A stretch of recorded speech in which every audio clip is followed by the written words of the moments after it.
I'd always thought of Alex as the perfect partner, supportive, kind, and full of quirks that made life a little brighter. At 28, I wasn't sure if I believed in soulmates, but if they existed, Alex felt pretty close to the idea. We'd been together for just over 2 years, and things were going well, better than well. The small fights we had never lasted more than a couple of hours, and we always managed to find our way back to each other. Recently, we talked about moving in together, which felt like the next big step in our relationship. Her lease was ending in February, and the plan was for her to move into my place. I wanted to do something special for her, something that would show how much I cared about our future. A couple of months back, she had loved a photo montage I put together of our last vacation. That gave me an idea. I'd create another montage, but this time it would include pictures from her childhood all the way to the first photo we'd take together in our shared home, a journey of her life, captured in photos, ending with the two of us embarking on this new chapter. When I pitched the idea, Alex loved it, or so it seemed. She handed me an external hard drive and told me everything I needed was in a folder labeled Memories. She warned me the pictures might be a little out of order and that I'd likely stumble across a few from a summer trip she'd taken with her ex-boyfriend Chris years ago. She said she kept them because they were meaningful memories of the trip, not the relationship itself. I didn't think much of it at the time. Yesterday, I finally had a moment to sit down and start combing through the photos. I grabbed a drink, settled into my chair, and connected the hard drive to my laptop. The folder was massive, just as she'd said. There were countless photos, and they seemed to be in no particular order. Baby pictures next to vacation snapshots, random selfies, and blurry party photos from college. I was scrolling through, trying to piece together a loose timeline, when something caught my eye. Among the neatly labeled folders, there was one with a strange name, something like 452% random. It looked like the kind of folder name you'd get if a file wasn't saved properly, and curiosity got the better of me. Inside were just 3 files. 2 photos and a video. The photos weren't anything noteworthy. One was a screenshot of shoes on some shopping app, and the other was a poorly framed selfie with someone's thumb covering half the lens. But the video changed everything. I clicked on it, expecting something innocuous. Instead, I was met with a few seconds of someone fumbling with a phone camera, and then the lens focused on a bedroom scene. My stomach tightened as I realized what I was looking at. Alex, naked, with someone else.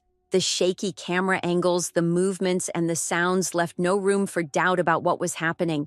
For a moment, I was frozen, unable to look away. Then, I saw something else that made my blood run cold. The man in the video, toward the end, he accidentally turned the camera on himself for a brief moment. That's when I saw his wrist and the small tattoo etched there. It was a tattoo I recognized, one I'd seen countless times. It belonged to Mark, one of Alex's close friends. I shut the laptop and sat there, staring blankly at the darkened screen. My brain felt like it was short-circuiting. There was no logical explanation for what I'd just seen. Mark. Of all people, Mark? Alex had always been open about her past relationships, or at least I thought she had. From what I knew, Mark wasn't even an ex. He was just a college friend she still saw occasionally at group dinners or drinks. He had a girlfriend, too, and their relationship seemed rock solid. Alex and Mark had never acted in any way that seemed out of line in the 2 years I'd been with her. The rational part of me knew I couldn't jump to conclusions. The video looked old, her tattoo was less complete, and her hair was much shorter than it is now. By my guess, she was probably 18 or 19 when it was filmed. Still, it left me with too many questions. Why hadn't she ever mentioned it? If they had history, why didn't she tell me? And why was the video still on the hard drive when she'd specifically told me she didn't keep anything overly sexual? I sat there, replaying every interaction I'd ever seen between Alex and Mark. Every group dinner, every casual joke they'd shared, nothing had ever struck me as inappropriate. In fact, they rarely even spoke outside of those group settings. I couldn't connect the dots, and the harder I tried, the worse it got. What bothered me even more than the video itself was the handcuffs. I'd always known Alex hated anything restraining her wrists. Early in our relationship, during an intimate moment, I'd reached for her hands to pin them playfully, and she froze completely. She didn't yell or pull away, she just froze, her whole body tense. I immediately stopped and asked if she was okay. She wasn't. Afterward, she asked me to promise never to hold her wrists again, and I did. But in the video, she didn't look uncomfortable. Her wrist had a pink, fluffy handcuff dangling from it, and she seemed fine with it, or at the very least, okay enough to go along with it. I couldn't make sense of it. The Alex I knew wasn't the Alex in that video. By the time she came home from work that evening, I was a mess. I hadn't eaten all day, and the minute she walked through the door, she could tell something was off. "You okay?" she asked, kicking off her shoes and setting her bag down. I nodded, but it was a lie. "Just stressed," I mumbled, avoiding her gaze. "Work stuff?" "Yeah, work stuff." It wasn't a conversation I wanted to have before she'd even had the chance to relax. If I was going to bring it up, I needed to be clear-headed. I needed to stay calm, even though my nerves were already stretched thin. But I couldn't hide how shaken I was. As the night went on, Alex kept giving me these concerned glances. Finally, as we were getting ready for bed, she cornered me. "You've been weird all night," she said, her voice soft but firm. "Something's going on. What is it?" I sighed, running a hand through my hair. "Not now, okay? I need to think." Her brows knitted together, but she didn't push. "Okay," she said quietly. I spent the night tossing and turning. My mind was a storm of questions and half-formed theories. By the time the sun came up, I knew I couldn't wait any longer. If I let this fester, it would eat me alive. I needed answers. When Alex left for work the next morning, I knew it was time. I had to talk to her that evening. The thought of confronting her made my stomach churn. But the alternative, letting my mind spiral out of control, wasn't an option. The day dragged. I kept replaying how the conversation might go, imagining her reaction, my reaction, and the million ways this could blow up in my face. By the time she got home, I was mentally exhausted, but determined to see it through. As soon as she walked in, she knew. "You're still stressed," she said, putting her bag down. "Did something happen?" I nodded, trying to find the right words. "Yeah, can we sit down? There's something I need to talk to you about." Her face paled a little, but she followed me to the couch. I could see the worry in her eyes, and for a moment, I almost backed out, but I couldn't. I started slowly. Yesterday, when I was looking through the photos for the project, I found a folder.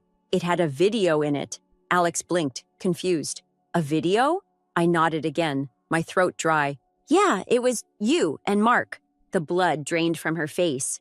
She opened her mouth to speak, but no words came out. Instead, tears welled up in her eyes, and she looked at me like she was trying to figure out whether to cry or run. "I thought I deleted that," she finally whispered, her voice breaking. "I thought it was gone years ago." She buried her face in her hands and started sobbing. My instinct was to reach out and comfort her, but I held back. I needed to hear the truth first. "Alex," I said gently, "I'm not mad at you. I'm not accusing you of anything. I need to understand. Please, be honest with me." It took her a few moments to compose herself. When she finally looked up, her eyes were red and puffy. "It happened right after my 19th birthday," she said. "Mark and I were drunk, and it just happened. It was stupid and meaningless, and we both regretted it immediately." Her words tumbled out in a rush, like she was trying to get them all out before she lost the courage. The next morning, we found the video on my phone. We deleted it, or at least I thought I did. We agreed it was a mistake and never talked about it again. I listened, watching her closely. She seemed genuine, her words raw and unpolished, but there was still so much I didn't understand. "Why didn't you ever tell me?" I asked. "Because it didn't matter," she said, her voice trembling. "It was one night years ago. Mark and I were never a thing. I didn't even know the video still existed, but he's still in your life," I pointed out. "How am I supposed to feel about that?" She hesitated, then nodded. "I know, I should have told you, but I was scared. I didn't want you to think there was something between us. There isn't, I swear. We barely even talk anymore unless it's a group thing." I leaned back, trying to process everything. Her explanation made sense, but it didn't erase the image burnt into my mind. "And the handcuffs?" I asked, my voice quieter now. Her eyes widened, and she shook her head quickly. "They weren't mine. My friends gave them to me as a joke for my birthday. They just happened to be there. We weren't even thinking straight that night." I nodded slowly, letting her words sink in. "Okay," I said finally. "I believe you." Her shoulders sagged with relief, but I wasn't done. "But Alex, this changes things. I need time to process this.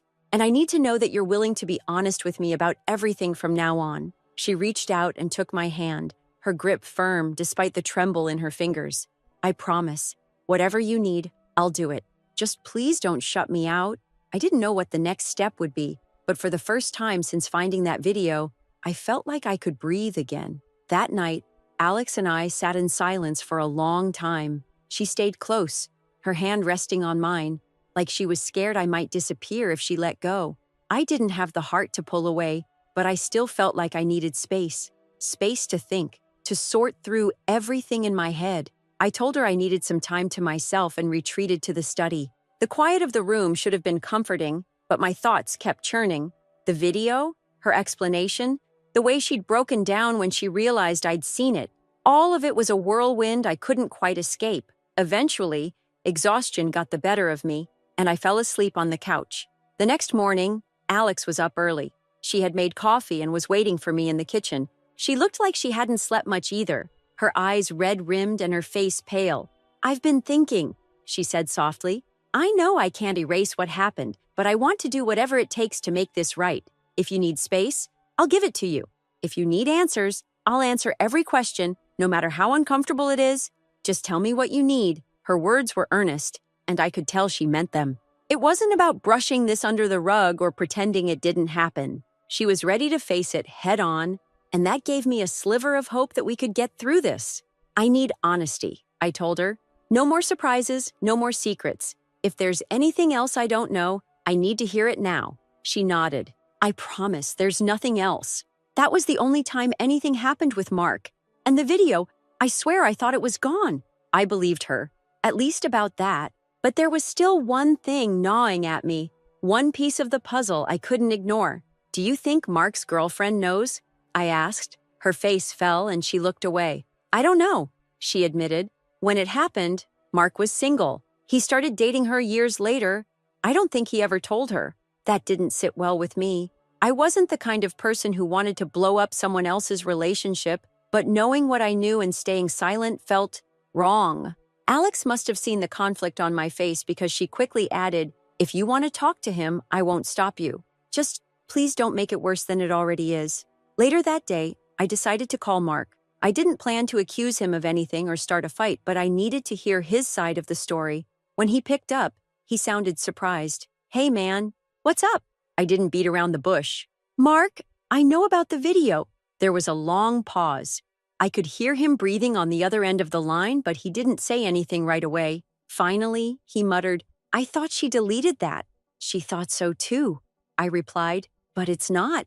I found it yesterday." "Jesus Christ," he muttered, and I could hear the panic in his voice.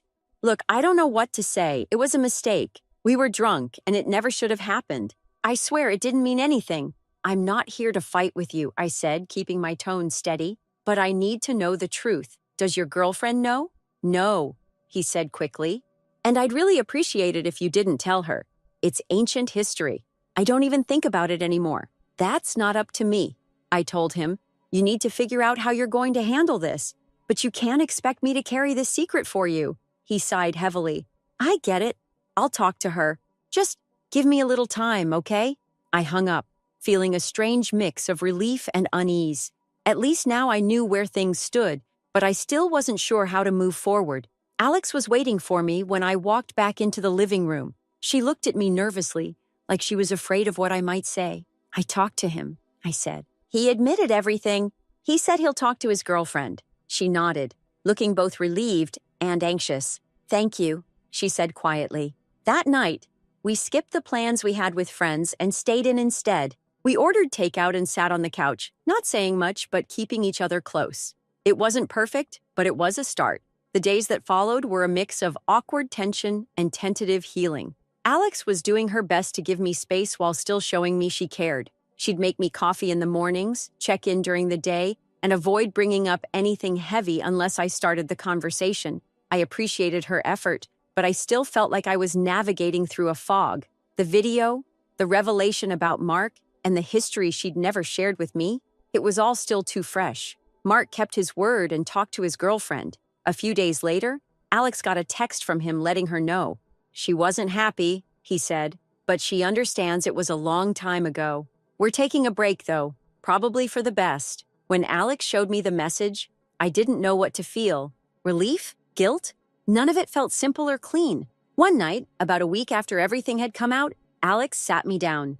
"I know this hasn't been easy for you," she said, her voice steady but soft. "It hasn't been easy for me either, but I don't want to lose what we have. If you think we can get past this, I'm willing to do whatever it takes to make it work. And if you can't, I'll understand. Just be honest with me." Her words hit me hard. I could see how much she meant them, how much she wanted to fight for us. And I wanted to fight too. I loved Alex. Despite the hurt and the confusion, that hadn't changed. "I think we can," I said finally. "But it's going to take time. I can't just flip a switch and go back to how things were before." She nodded, tears brimming in her eyes. "I understand. I'm not expecting you to. Just tell me how I can help." For a while, things stayed simple. We avoided group gatherings where Mark might be present. Alex insisted she wouldn't see him without me there, even if it was just the group hanging out. I didn't ask for that, but it gave me some peace of mind. We also talked a lot more about everything, about her past relationships, about my insecurities, about the things we'd both been holding back. For the first time, I felt like we were opening up on a deeper level, even if it came from a place of pain. The hardest part was letting go of the image in my mind. Every now and then, it would creep back in, and I'd have to remind myself that it didn't define her or our relationship. She wasn't the person in that video anymore. And honestly, I wasn't the same person I was 2 years ago either. One night, as we lay in bed, Alex turned to me. "Do you hate me?" she asked quietly. The question caught me off guard. "What?" "No," I said, sitting up to face her. "Why would you think that?" She shrugged, avoiding my eyes. I feel like I let you down. Like I broke something that can't be fixed." I took her hand, squeezing it gently. "You didn't let me down. Yeah, this has been hard, but you've been honest with me. You've owned up to everything, and you've been here, trying to make it right. That's all I can ask for." Her eyes met mine, and for the first time in what felt like forever, I saw hope there. We weren't perfect, and we never would be. But relationships aren't about perfection. They're about growth, about choosing each other even when it's hard. I didn't know what the future would hold, but as Alex rested her head on my shoulder that night, I realized I was willing to find out together. Story 2. After persuading me to resign from my work, my ex-husband left me pregnant and got my mother to testify against me in court. Years later, my mother learned he photoshopped false proof. Recently, I had a somewhat difficult couple of years, but I'm just getting back on my own 2 feet this year, and it's challenging, particularly given I have no help from anyone. For most of this, I blame my ex-husband, as he essentially destroyed my life and left me alone approximately a year ago. Before we married, Ezra and I had been dating for 2 years. I was in the second trimester of my pregnancy when we were married for 3 years before he chose to call it quits on me last year. When we were 22, Ezra and I got together, just beginning our journey as 2 new hires for the same company. Before he ultimately asked me out, we spent a few months working together. Afterward, we began dating. Everything was wonderful. Soon enough, we decided to get married. Everything then began to go wrong for me, as I believe knowing that I had a ring on my finger now and I was entirely devoted to him made him take me for granted. Initially, he urged me to quit my work so I could spend full time at home running domestic chores. Originally, I was a bit dubious about it, but then I decided to go for it since my dad had always treated her very respectfully, and my mother herself had been fantastic. Sadly, though, I failed to see Ezra was unlike my father, and half a year after I left my work, we began to struggle with money. He and I used to work in sales. Hence, it was all commission-driven, and I suppose he was not doing well. Since we were obviously having financial difficulties, I tried to discuss returning to work with him, but he became quite egotistic and accused me of not trusting him to be competent and capable enough of handling the finances on his own. We started arguing about these things since I thought he was being quite disrespectful towards me, especially considering our lifestyle, and that we had to rely on my savings way more than I would have liked to. He advised me to keep to my work around the house and not worry about the money, but he would always apologize to me and emotionally manipulate me into forgiving him following every fight. I wanted it to work, and I truly loved him, so I would end up forgiving him despite myself. This finally descended into a cycle. I would end up remaining even if he would treat me disrespectfully and then apologize to me and make it right. Although all of that was quite emotionally taxing, at the time I still believed I could make it work with him. I put up with it for a really long period, but even that wasn't sufficient to keep him. He finally filed for a divorce. Additionally, to ensure he wouldn't have to pay any alimony, he exceeded all expectations in trying to make me seem like a cheater. About 10 weeks pregnant last year, my ex-boyfriend from high school contacted me and begged to meet for coffee. Though sadly, he and I had a quite long history, I don't think it would have been a big concern if we had only been a fleeting fling. Before I met Ezra, my ex, we had begun dating when we were just 13 years old, and he was my first and only serious boyfriend. Before we decided to split up in college, I had been with him for over 6 years. I will call him David. He had decided to attend college out of state, and we attempted to make it work long distance for a year, but it wasn't working, and we started to have a lot of miscommunications. We thus decided to end on a nice one and kindly split ways, rather than allowing it to drag on and turn sour. We then tried to be friends for a little, but I was completely head over heels in love with Ezra, thus nobody else had the opportunity. We simply drifted apart progressively. Ezra knew David, and he had never had any problems with him. Thus, Ezra consented to allow me to go without any objections.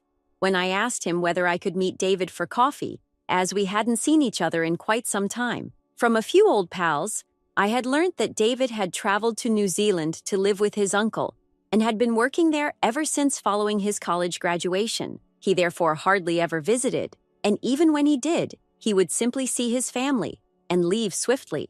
For old time's sake, he had requested that I meet him last year as he had taken a proper holiday to return home and see everyone. Ezra knew all of this, as I had even made him read the platonic note David had given to me. It had nothing at all romantic about it.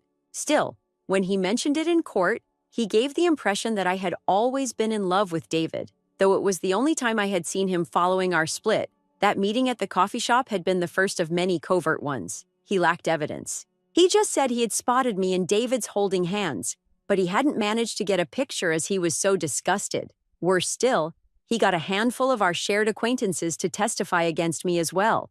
But my mother's choice to believe Ezra and testify against me cemented it for me most of all.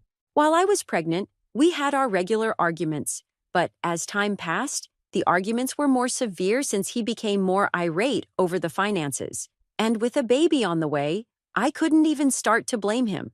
I tried my best to reduce our spending, but even that would irritate him. I thus just opted to rely on my own funds without telling him so he wouldn't get enraged at me for challenging his ability to sustain us on his own. But because I hadn't seen him for almost a week, I suppose none of that was sufficient, since he eventually presented me with divorce papers following one argument. But that was only because he had called me and our baby parasites. I couldn't stand it since he was the one who had urged me to quit my work and assured me he would take care of everything. The fact that he had even pulled our unborn child into it infuriated me, not even about his calling me names.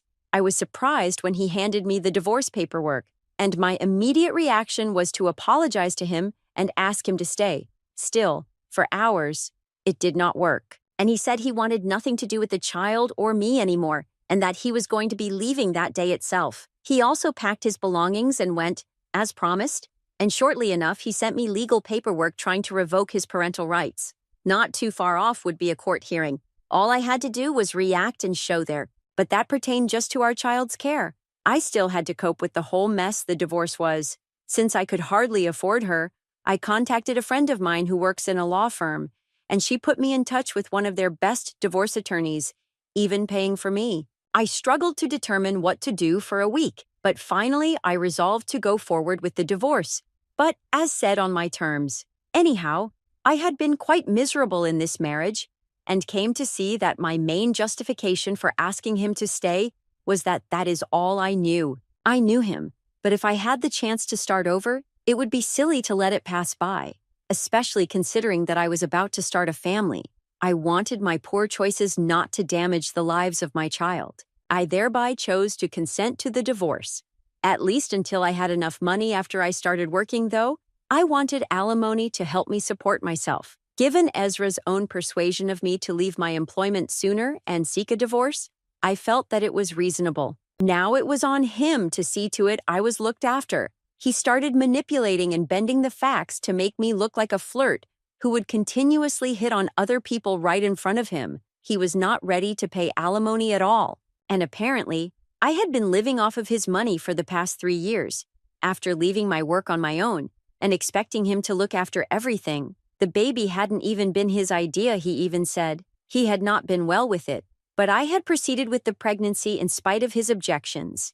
Therefore, no, he did not believe he owed me any alimony, as it was the only means I could get from him following his total depletion of his savings. That is, what I had done, and not him. He had spent his savings simply in an attempt to wow others. I had actually spent my savings attempting to help us without depending too much on him. Then, of course, he began accusing me of having an affair with David and claimed to have personally seen us together. Yet, he seemed to have forgiven me since he wanted things to work. Now, though, he was unable to do it. Things got quite messy and ugly, and I asked friends to testify for me by speaking the truth. But he got his buddies to totally character assassinate me and present me as some kind of gold-digging flirt. David even agreed to testify and said he had only been here for roughly a month before returning to New Zealand and had only met me once. Ezra, however, asserted we were lying, and I suppose he even got to my mother somehow. Since I had always had a soft spot for David, and as far as she knew, Ezra would never do anything to hurt me. The last nail in the coffin was my mother's choice to testify against me and declare that it was quite credible that I was having an affair with David. I was likely lying then, and my mother cut me off as well, and I did not get any alimony when we at last finished the whole thing. He also managed to revoke his rights, therefore escaping his obligations as a responsible father. Still, I'm happy that it happened, as I wouldn't want someone like him in my son's life anyhow. At least, regardless of the modest sum, I still get child support. I chose not to waste any time weeping over spilt milk after the divorce, when I knew I would not be getting any support, and started immediately seeking jobs. The divorce was finalized 1 month after my kid was born, and since I had been mostly pregnant during the divorce procedure, nobody was eager to hire me. I had been staying with a friend who had connected me with the attorney, and she had been very gracious in covering all my costs as well. I started working once I gave birth. I had a job within a month. It paid little, and I couldn't afford to leave my friend's place for the first couple of months. Once I earned enough, though, I moved into a tiny flat. Though it has been a great struggle for me, I have been able to make it work managing a job and parenting with some aid from friends and a few family members. Though I know I had to leave my son with other people while I'm at work, I have always felt quite awful about it. I also decided to indulge in my son's first birthday celebration, which is scheduled in 1 week, in order to offset that guilt. I have already extended invitations to every friend and relative who has been volunteering, and a few of my colleagues. Though it will be a little costly, I recently started a new job 2 months ago, and it pays far more, so I can afford to indulge a little. Apart from that, I figured I could afford to spend a bit on my son since I have started paying back all my obligations. Nevertheless, my mother discovered that I was planning a birthday celebration for my son and became quite unhappy over not being included, which, given the fact she is the reason I'm having to fight so hard to be able to offer my son a decent life, seems very shocking. She unblocked me on social media and contacted me a few days back. She did not even try to apologize to me. Though she was the grandma and most likely the only grandparent in the photo, she immediately started acting entitled right away and told me she was rather angry she hadn't been invited to my son's birthday celebration. Since my dad died a few years ago, my in-laws hardly know me. She then started accusing me of distancing her grandson from her and that I invite her. She still insisted on getting an invitation. She claimed she wanted to be fully involved in her grandson's life now, and she couldn't stand my selfish and egotistical actions anymore. Given what she had done, I was astounded she would say something like that. She not only made me lose out on the alimony with her testimony against me, but she had also been the one to cut me off and block me everywhere after Ezra influenced her. Though I'm not sure how someone could be swayed to testify against their own daughter, well, that is what happened. It also amply illustrates her insufficient affection or trust for me. And I still recall that following her testimony, when I contacted her to face her and question her, Why on earth would she act in such a way? She had responded to me stating she wanted nothing to do with my fatherless son, and that she owed me no justification for what she had done since I had failed her, and I was a cheater. She has then been the one blocking me. She didn't even attempt to apologize. Hence, I genuinely believe she is the narcissistic and selfish one among us. She only began demanding as though she had entitlement to it. I lost my cool and responded instantly, saying that I was not going to invite her to any event, and she didn't deserve to be a part of my life or my son's life anymore. We have been struggling for the past year, mostly because of her. Now, since she cannot control our lives, she deserves not to be included in it either. I blocked her, then assumed that would be the end. She now contacts all of my friends and relatives who were close to me, even some of my school friends, to try and get me to talk to her once more so she may explain why she had done what she did in the past. She's been telling everyone she is sorry about how she handled me, and even for her tone in the current message she sent, she only needed one opportunity to communicate with me and explain whatever was happening with her so I could have all the information and then decide whether or not I wanted her in my life. But here's the important point. I do not even want to let her have an opportunity to clarify whatever her motivations were. I desire not to hear it as, in my view, no reason can ever be sufficient to ruin my life like my mother, and it is indeed the truth. Telling folks this makes me somewhat dubious since it could come out as too cold-hearted. I have been in two minds about what to say, and have not been responding to anyone yet, thus more broad since my mother wanted not to be heard about why she testified against me throughout my divorce. I have determined I won't be changing my mind.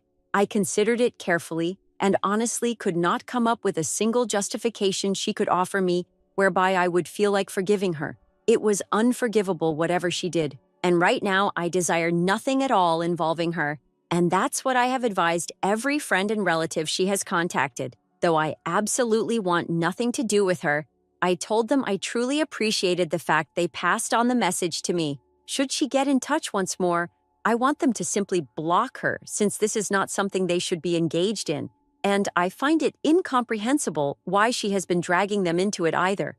It's been a few days since then. My son's birthday falls in only 2 days, hence I'm concentrating on that.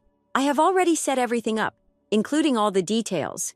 Though it's merely last minute, I'm still trying to keep myself occupied, so I won't have to consider the matter with my mother for very long. I've been repressing all of this, and I've been effective in doing so since I'm constantly so busy that I scarcely have time to consider whatever has transpired in my life. It's not like Ezra and I were never problematic in the beginning. Therefore, I keep myself busy, and it's quite simple to do so that I don't have to consider all the stuff from the past year and even from before. We were always simply wrong for one another. Now, though, because my mother had contacted me, it became a little difficult for me to say none of that had ever happened and just move on with my life. For a few days, I had let myself weaken, then let this control my life. But right now, I'm back to normal. I am going to be powering through all of this for my son. I know I have to. I'm not the type for folks like you. Before anyone decides to comment on it, I recognize that's most likely not a very healthy attitude. Though I know about it, for now, I cannot truly afford treatment. Not only financially, but also practically, I simply lack the time for it.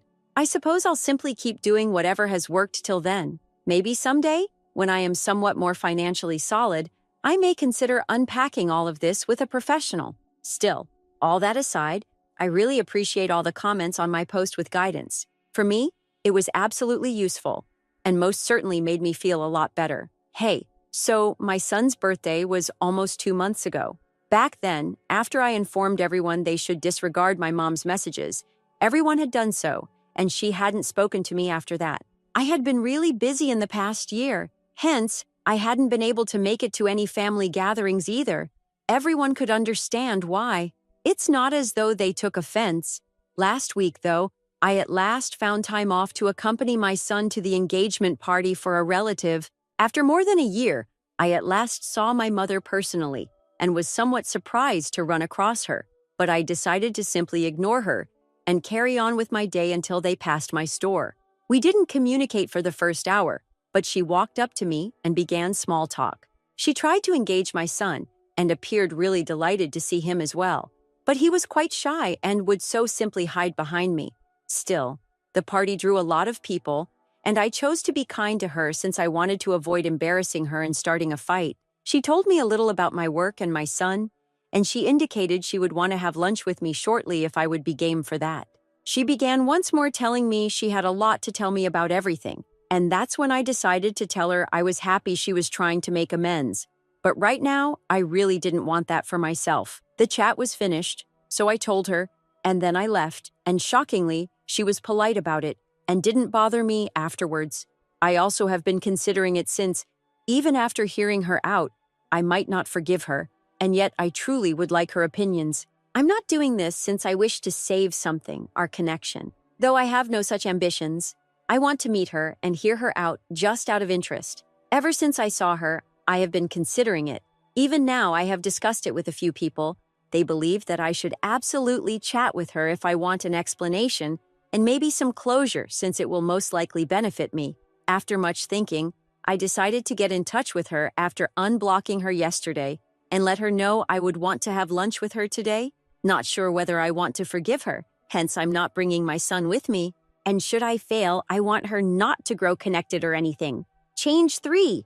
So approximately 2 hours ago, I returned from lunch with my mother.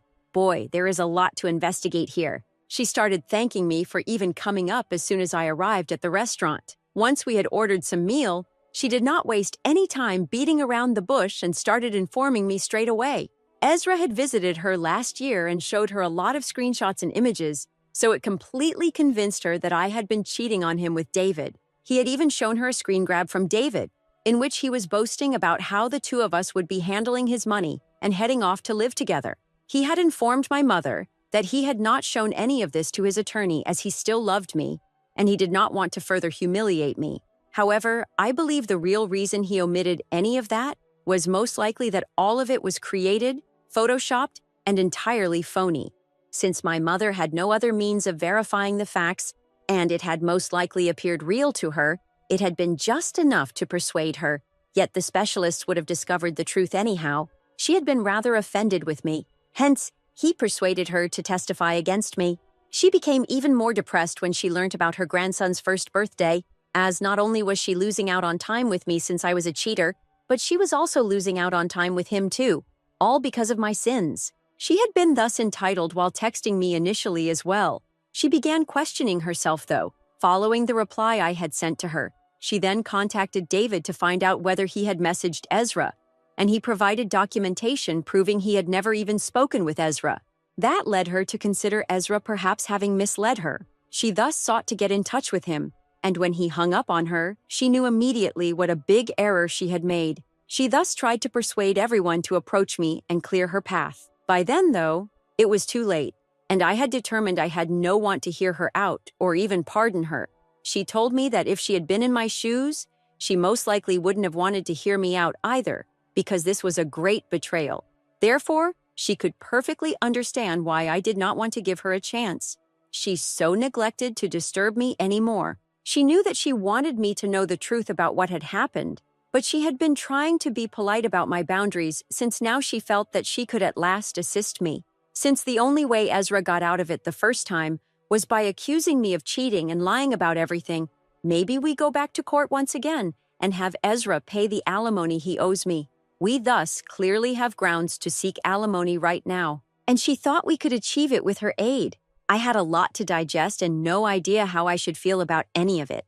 I thus merely told her I needed some time to consider things, and that is what I will be doing today, as right now I feel somewhat strange, and all of this has been heavy, though I'm not sure whether I should pardon her. I'm not sure if I even can since I've grown used to getting enraged with her. Though it's challenging, I also want to grasp her point of view. I just have no answers for anything right now. I'm not sure whether I should return to court and demand alimony once more, if there is even any value to it anymore. I suppose I shall have to slow down and consider everything before acting. Hello everyone, my last post was close to 6 months ago, and now here is the deal. We resumed the same conversations and process once I chose to return to court to enforce alimony payments. But this time, my mother was on my side, and I even got in touch with every one of his buddies who had testified against me the first time around. The first time he had manipulated them, I so made the same decision and played the most emotional card I could think of, that of a struggling single mother, all thanks to you guys. Technically, I wouldn't even call it a card that I paid, as it was just the truth I used against them, and I suppose most of them were already feeling fairly terrible for testifying against me, and they were ready to testify in my favor, this time with the truth. When I told Ezra about it, I indicated I would be ready to let him resolve things out of court, provided he paid me the money owing. And I suppose he realized that there was no way out of it anymore. He hence made the decision to consent, and until I choose to remarry, I will be getting checks every month, and I would have chosen not to get married ever once again if I desired revenge against him. But I have lately started chatting to David again. Hence, I doubt I will do it. When my mother contacted him to inquire about whether he had ever spoken to Ezra, back when she was trying to find out whether Ezra had lied to her or not, he later got in touch to apologize for not telling me about it. He informed me he had wanted to bring it up with me, but at the time the divorce and everything had caused us not to be on talking terms, thus it was just awkward. He contacted me back then. Since then, we have just never stopped communicating. We are still working things out.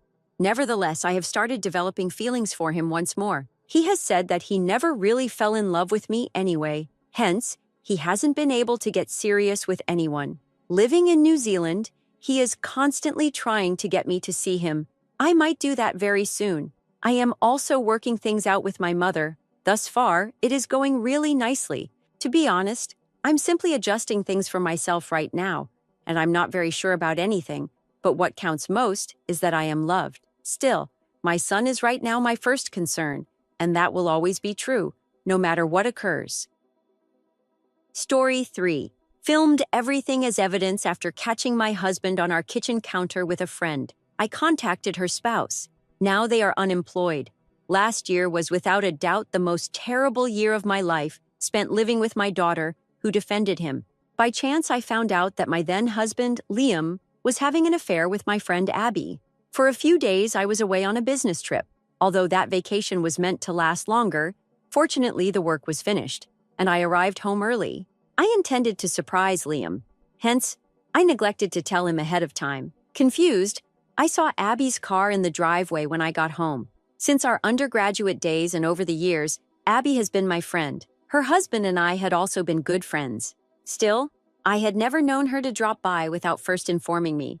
When I checked my phone to see whether my husband had texted me to let me know Abby was here or if she had called, I found absolutely no messages. Upon entering the house, the kitchen sounded to be producing some noises. Inquisitive. I moved towards the noise and saw Liam and Abby on our kitchen counter kissing each other and engaging in the heinous.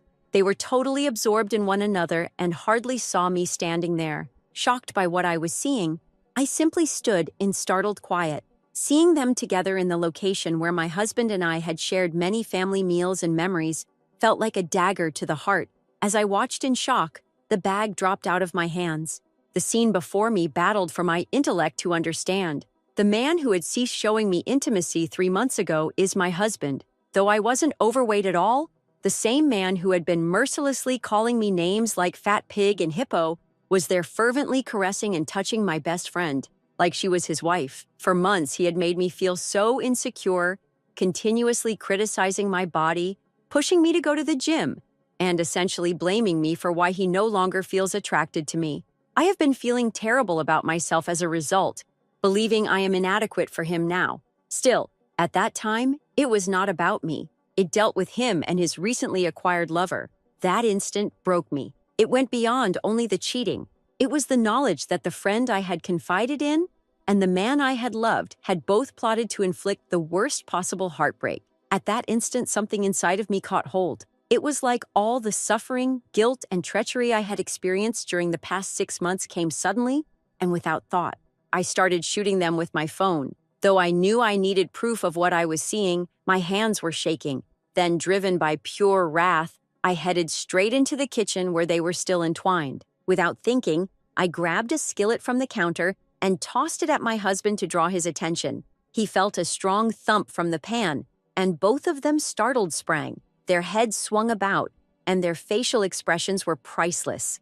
Their eyes grew terrified as they watched me standing there, phone in hand, capturing every moment of their guilt. Looking desperate as she sought to hide herself from the camera, Abby started scrambling to cover her body. What she had done irritated me so much that I stepped straight up to her and gave her a heart-based smack across the face. She simply stood there, shocked and ashamed, as the sound of it reverberated over the kitchen. I turned and shoved Liam away from me. Then, as he tried to step in, I had no idea. I held my phone in hand, capturing everything all the way. It seemed as though the only thing keeping me rooted in that moment, though I wanted both of them to experience the agony I was going through, I wasn't done. I ended the tape and instantly video-phoned Kyle, Abby's husband. Though my heart was pounding when he answered the call, I knew this was the proper thing to do. He had no sense of what was ahead. I turned the phone to show him his half-nude wife, fumbling to dress in embarrassment and desperately looking for her clothes. I gently informed him exactly what had happened, that I had returned home early from a trip and had discovered my husband and wife together in our kitchen. Kyle was shocked. Like I had felt only a few minutes earlier, I could see the shock and incredulity on his face. Not even did he have words. Really surprised. Like I had been upon my initial walk-in. While Liam tried to cover his face in shame, he yelled at me, saying I was going too far by treating them this way. I told Kyle I was informing him as, like me, he deserved to know the truth. Betrayal of this kind shouldn't blind anyone. I then paid Abby some more focus. She was still apologizing, trying to defend herself through her tears, imploring me to just listen to her. Before I heard her anymore, though, I asked her to leave my house right then. Noah, apologies from her or my ex-husband could never offset the betrayal I had just discovered. I watched as Liam stood there, looking helpless and defeated, as Abby scurried out, embarrassed and ashamed. Though I have a short fuse, I have worked hard throughout my life and have a great career ahead of me. I have never particularly needed somebody to survive. I would have been good then, had my hubby only requested a divorce. But it was inexcusable that he decided to overnight at my house with my best buddy, which I paid for behind the back. Promising he could be a better husband, Liam tried to apologize, stating he was sorry and asking for another opportunity. I turned from him and got to work organizing his belongings. I told him I was done and that regardless of what he said to me, I would be divorcing him. Hearing this, he began screaming at me for bringing up divorce, which is so callous to toss at someone's face for a stupid error. When he tried to hold my hands to stop me from packing, I threatened to call the police and have him taken out of the house in front of all of our neighbors. Knowing how much he prized his reputation, I also knew that this loser would have never ceased cheating on me or come clean about the affair had I not personally seen it. At the time, my ex-husband Liam wasn't even working. Having been found violating various business policies, he had been let go from his employment. Though I wouldn't feel comfortable delving into his specific actions, one of his colleagues reported him as it was severe enough. He was thus instantly let go while I was the main provider. After that, he started living at home. Actually, we weren't really under financial pressure. Taking care of all the costs on my own hardly bothered me since I made 3 times what he was earning anyway. But at the time, I didn't know how he was using all that more time. In retrospect, that seems reasonable. For a long time, I knew Abby and Kyle had been experiencing some problems in their marriage. Liam was home all day, and Abby also had problems in her own marriage to her husband, Kyle. They most likely had more than enough chance to establish deeper connections. To believe Liam was betraying me directly under our own house, in my own home, with someone I trusted totally, while I was out working hard to support our family, one cannot adequately describe the fury one experiences. Liam persisted in trying to fight with me, contending that since we had been married for so long, couple counseling would be a better choice than divorce. He almost seemed to be the victim, almost as if I had done something wrong by even asking for us to split ways. I questioned him point blank if he had really considered the implications before he decided to sleep with my best friend. I looked at him, amazement and rage burning in my breast. Did it cross his thoughts at all what might possibly happen? Would he have expected me to simply keep living with him, forgive, and forget? Clearly flustered, Liam's face turned beetroot red. He fumbled to say he had always been faithful to me throughout all these years. I should thus avoid simply discarding our marriage for one error. Then he tried to minimize it, stating that Abby and he had slept together just 4 times, as if that somehow lessened the treachery. What I was hearing defied belief. Then he had the arrogance to accuse Abby of everything, saying she had been the one to tempt him because her own marriage to Kyle was disintegrating. Denial and cowardice at this degree were unheard of. I hardly could stand to look at him. This man, the one I had once called my husband, was obviously no longer someone I could remain married to. After much backtracking, I was able to kick Liam out of the house. Obviously, without anywhere else to go, Liam contacted her adult daughter Mary for assistance. Mary is closer to her father, I know now, but always I never had any trouble with her being a daddy's girl for as long as I can recall. Though occasionally it meant they were a bit closer than we were, I love her great relationship with him. Mary's voice when she phoned was confused and worried. She inquired about what had happened and informed me Liam had phoned her for assistance, stating I had kicked him out for a stupid argument and he was now homeless. I gave her the video I had shot of Liam and Abby together, along with the truth. I wanted her to have no uncertainty about what her father had done. She had the right to know exactly why things had gotten to this point. Having seen the evidence I had, Mary was naturally enraged with her dad. She explained why I kicked her dad out and how she cannot believe her dad could act in such a repulsive manner. She informed me, despite her wrath, that she still hoped I may process everything and figure things out eventually.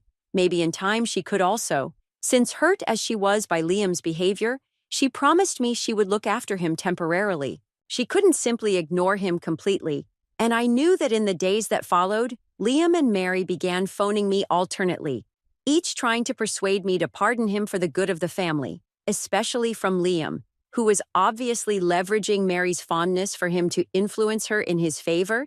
It felt like emotional manipulation at its worst.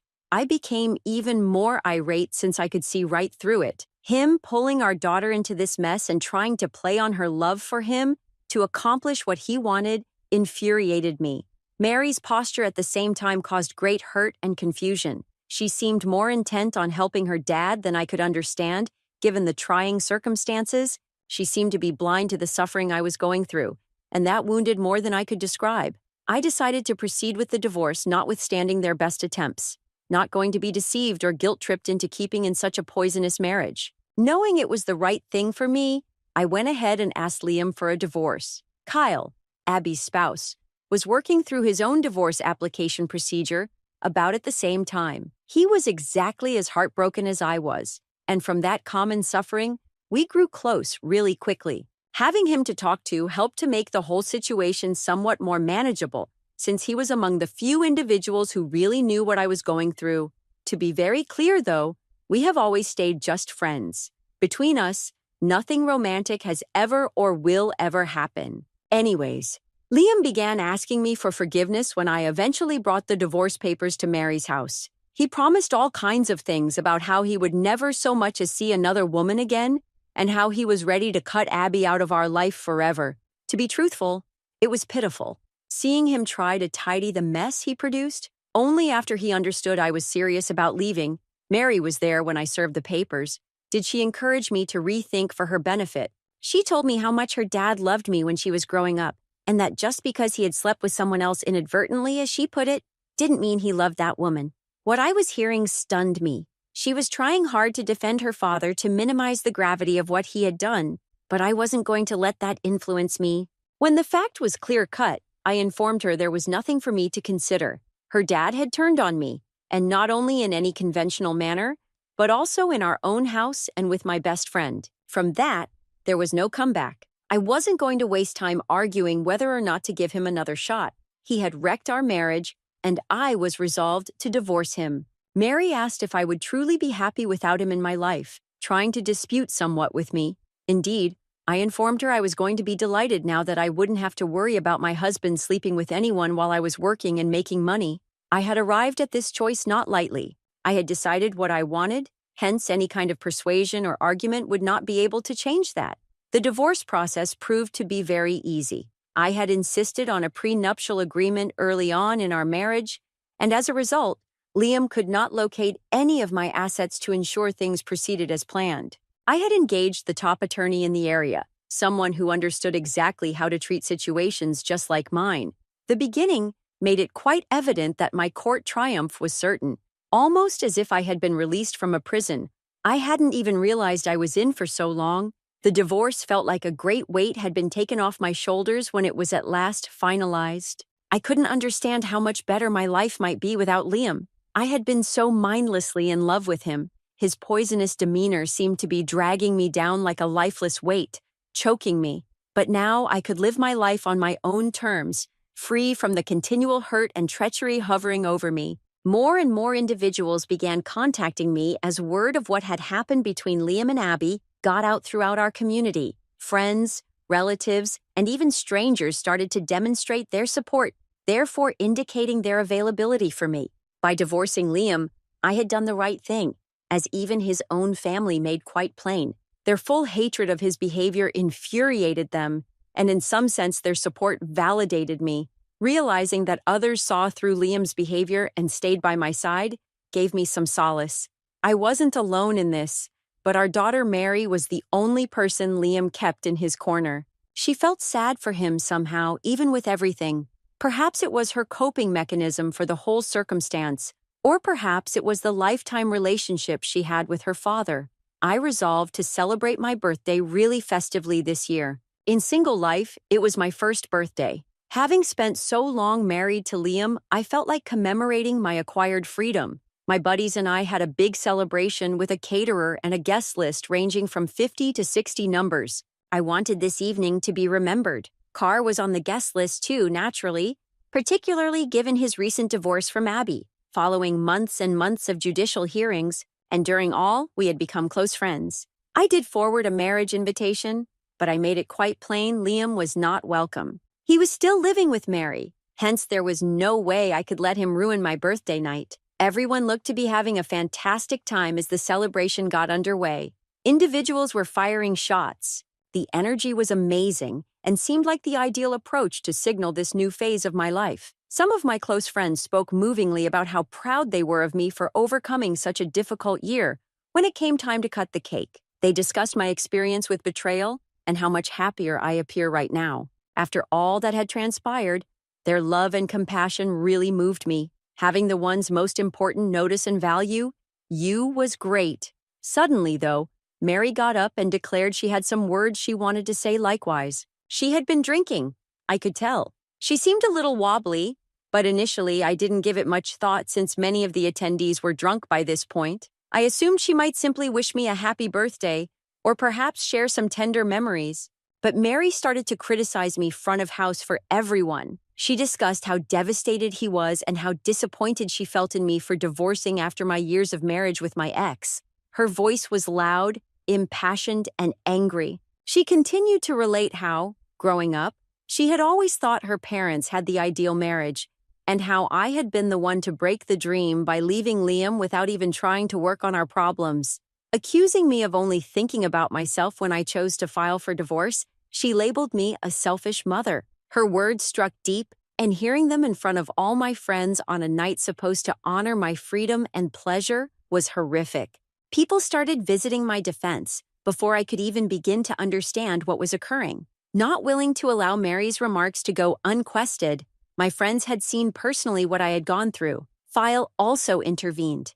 Mary had no right to be upset with me, he advised her, as it was her dad who had most brutally deceived her. He reminded her that, as a fellow woman and my daughter, she should be more sensitive and understanding of me rather than assigning guilt where it did not fit. Clearly offended, Mary tried to argue back, but her words were lost in the mounting crowd's mounting irritation. Particularly on a night like this, several of the people started acting loudly and obviously disgusted by her treatment of me. I experienced a tsunami of emotions at that very instant. I stared at Mary, the girl I had reared and loved so much, tears welling up in my eyes. Mary, I believe you missed something crucial right from the beginning. It was me that supported this family. After we got married, your father, Liam, moved into my house. He never really behaved as a dad while I was expecting you. It was me who suffered hours of agony to bring you into this world when I entered labor. Regarding raising you, I was the one who remained home, looked after you, and ensured you had what you needed. Even upon my return to work, I was the one paying a nanny to assist with your childcare. Working long hours to offer the luxurious life you now know, I was the main breadwinner. My salary covered our food, the home over our heads, and all the conveniences you and your dad enjoyed. I did not stop there. I kept telling Mary how it was me who had used my contacts to assist her in landing an internship and finally a job when she first began searching for employment. I worked on all of it for her. While Liam remained inactive, he was absent to help her in the ways that counted. She apparently thought the world of him. He was the delightful parent who spent a few hours of his day with her. And now, after all I had done for her and for our family, I was the one under fire for at last standing up for myself and for deciding to leave a terrible marriage with a heavy heart. She needed to go, I told her.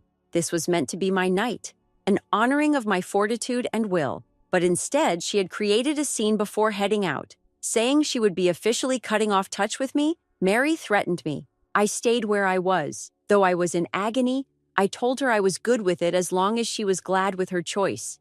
In that instant, as much as it stung, I realized maybe the distance between us was what Mary needed if she couldn't grasp why I had to leave Liam. One of the worst things I have ever had to do was watch her leave my party. Yet deep down, I knew I had to pick myself this time. It had less to do with selfishness.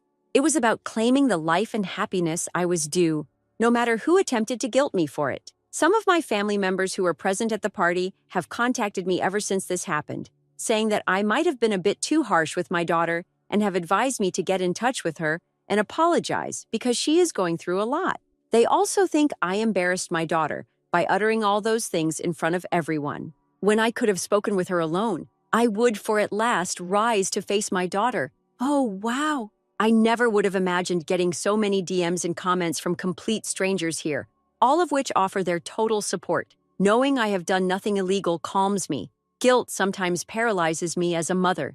Though I know I made the correct choice, I sometimes battle with persistent mother guilt and occasionally question whether I should have tried harder to make things work with Liam only for Mary's benefit. Regarding Mary's obsession with our marriage, I'm not sure exactly why. Being an only child, she most likely never dreamed her parents would split like her friends' parents have done.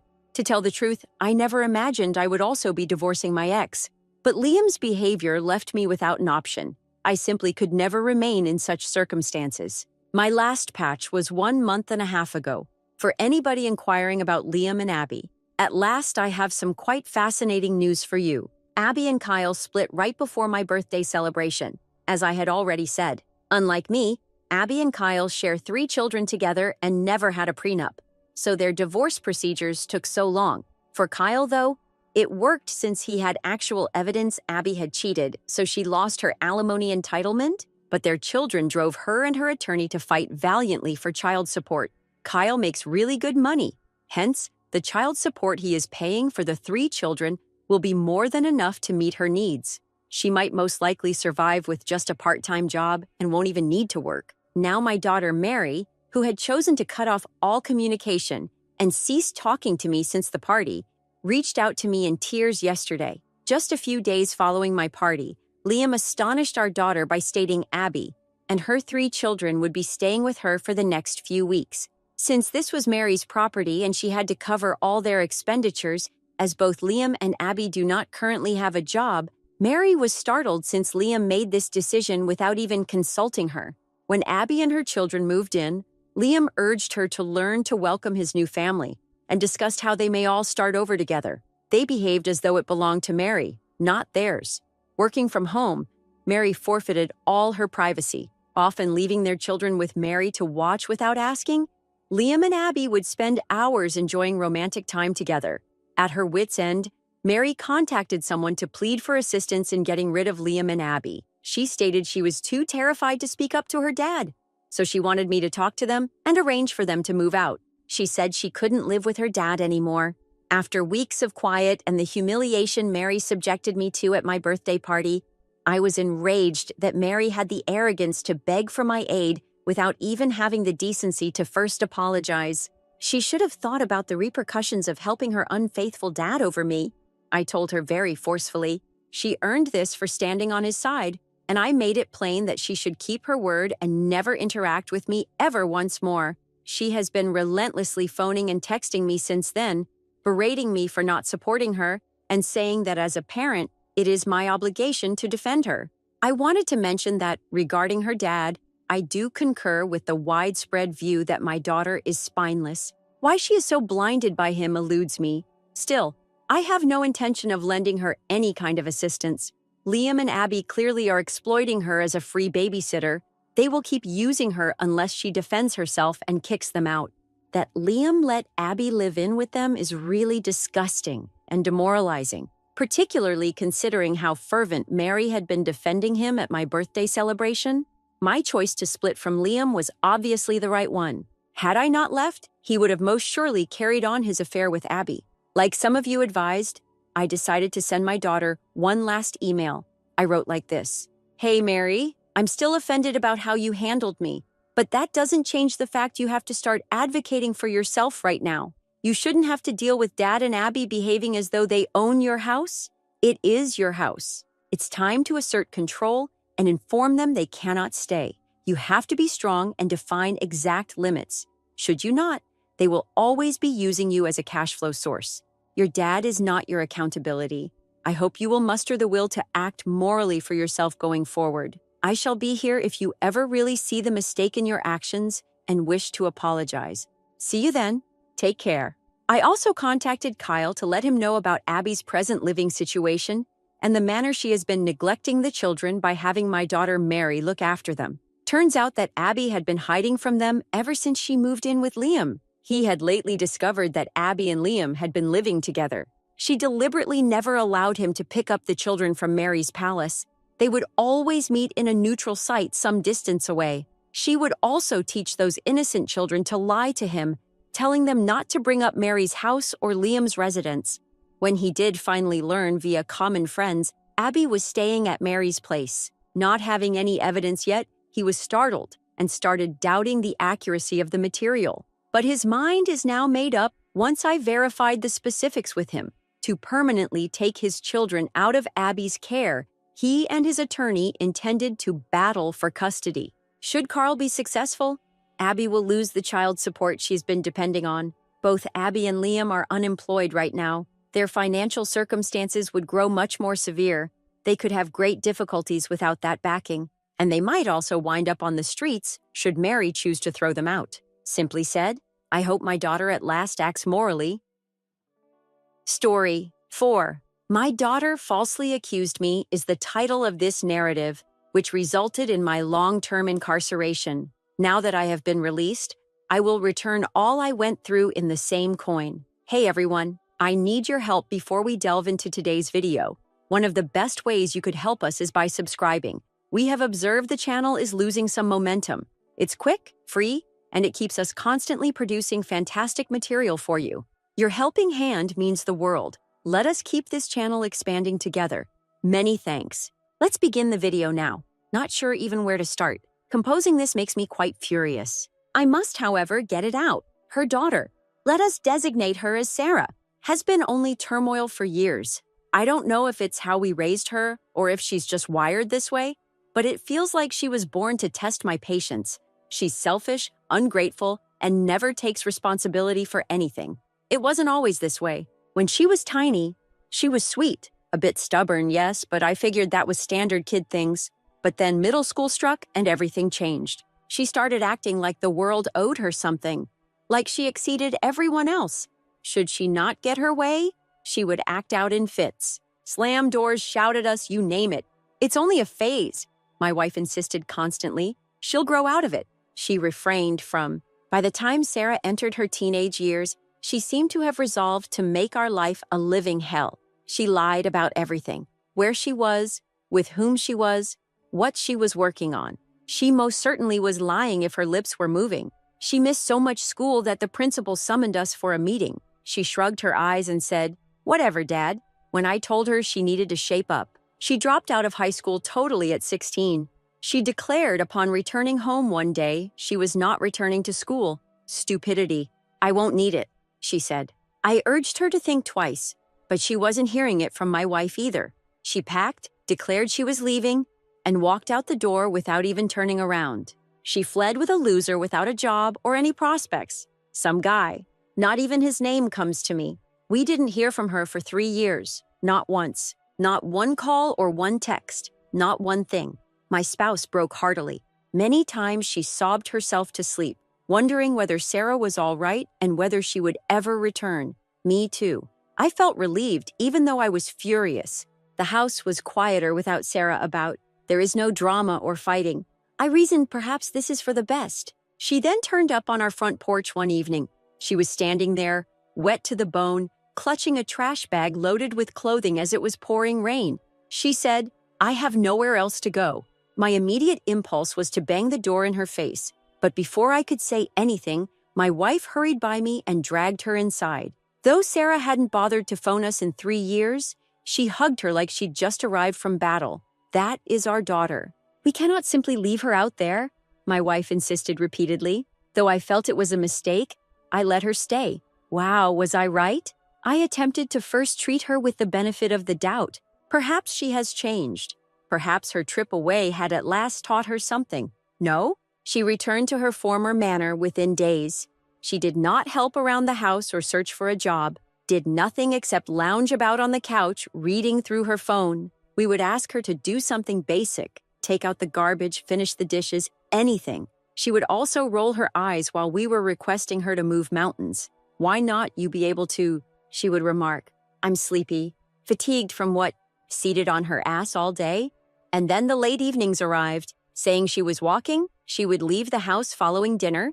She would nonetheless be gone for hours. She would not come home until after midnight occasionally. Where had she been, I asked. She would simply shrug and declare nowhere, as it was none of my business. She would return beaming as though she had no cares at all, then slink down on the couch and begin once more browsing her phone. When I tried to discuss it with my wife, she continued justifying everything. She has experienced much. She would explain she simply needs time to become adjusted. Modulate to what? Acting as the queen of the home, sitting about all day, we stooped backwards to fit her. One night I could not stand it anymore. Sarah had been out till 1 a.m. When she came home, I confronted her. "Where the devil have you been?" I questioned. She merely giggled and asked, "Why do you care?" That's when I advised her to start pulling her weight or look for another place to live. Her answer, "You were supposed to look after me. Parents do precisely this." I found it hard to believe. She still felt we owed her something after everything she had done, leaving school, running away, and ignoring us for 3 years. That was the epiphany I knew I had had enough of. I presented her with an ultimatum. She had 24 hours to pack and head off. I shut my wife down when she tried to argue. She approaches adulthood.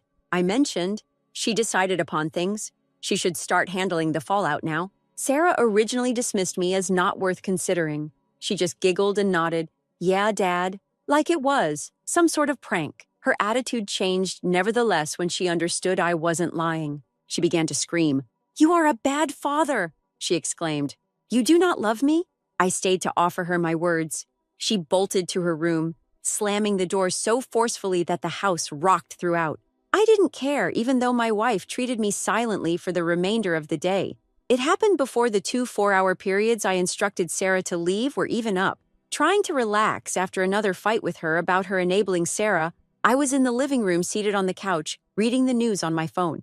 Although my tolerance was already strained, I reasoned I only had to wait until tomorrow night. Sarah would then be gone permanently, and I would at last be back in my house. But when you're already down, life has a funny way of kicking you. At the door there came a loud knock. 3 brief, sharp fringes that sent my pulse pounding. That was not a friendly knock. I stood to respond to it, my gut tucking itself into knots. 3 policemen were standing there when I opened the door, looking dead serious, all of them. "Sir, we have a warrant to go over your land," one of them answered. For a moment, my head went blank. How? Just why? An anonymous tip concerning illegal substances kept in this property came in. The officer clarified that the report was entered under your name.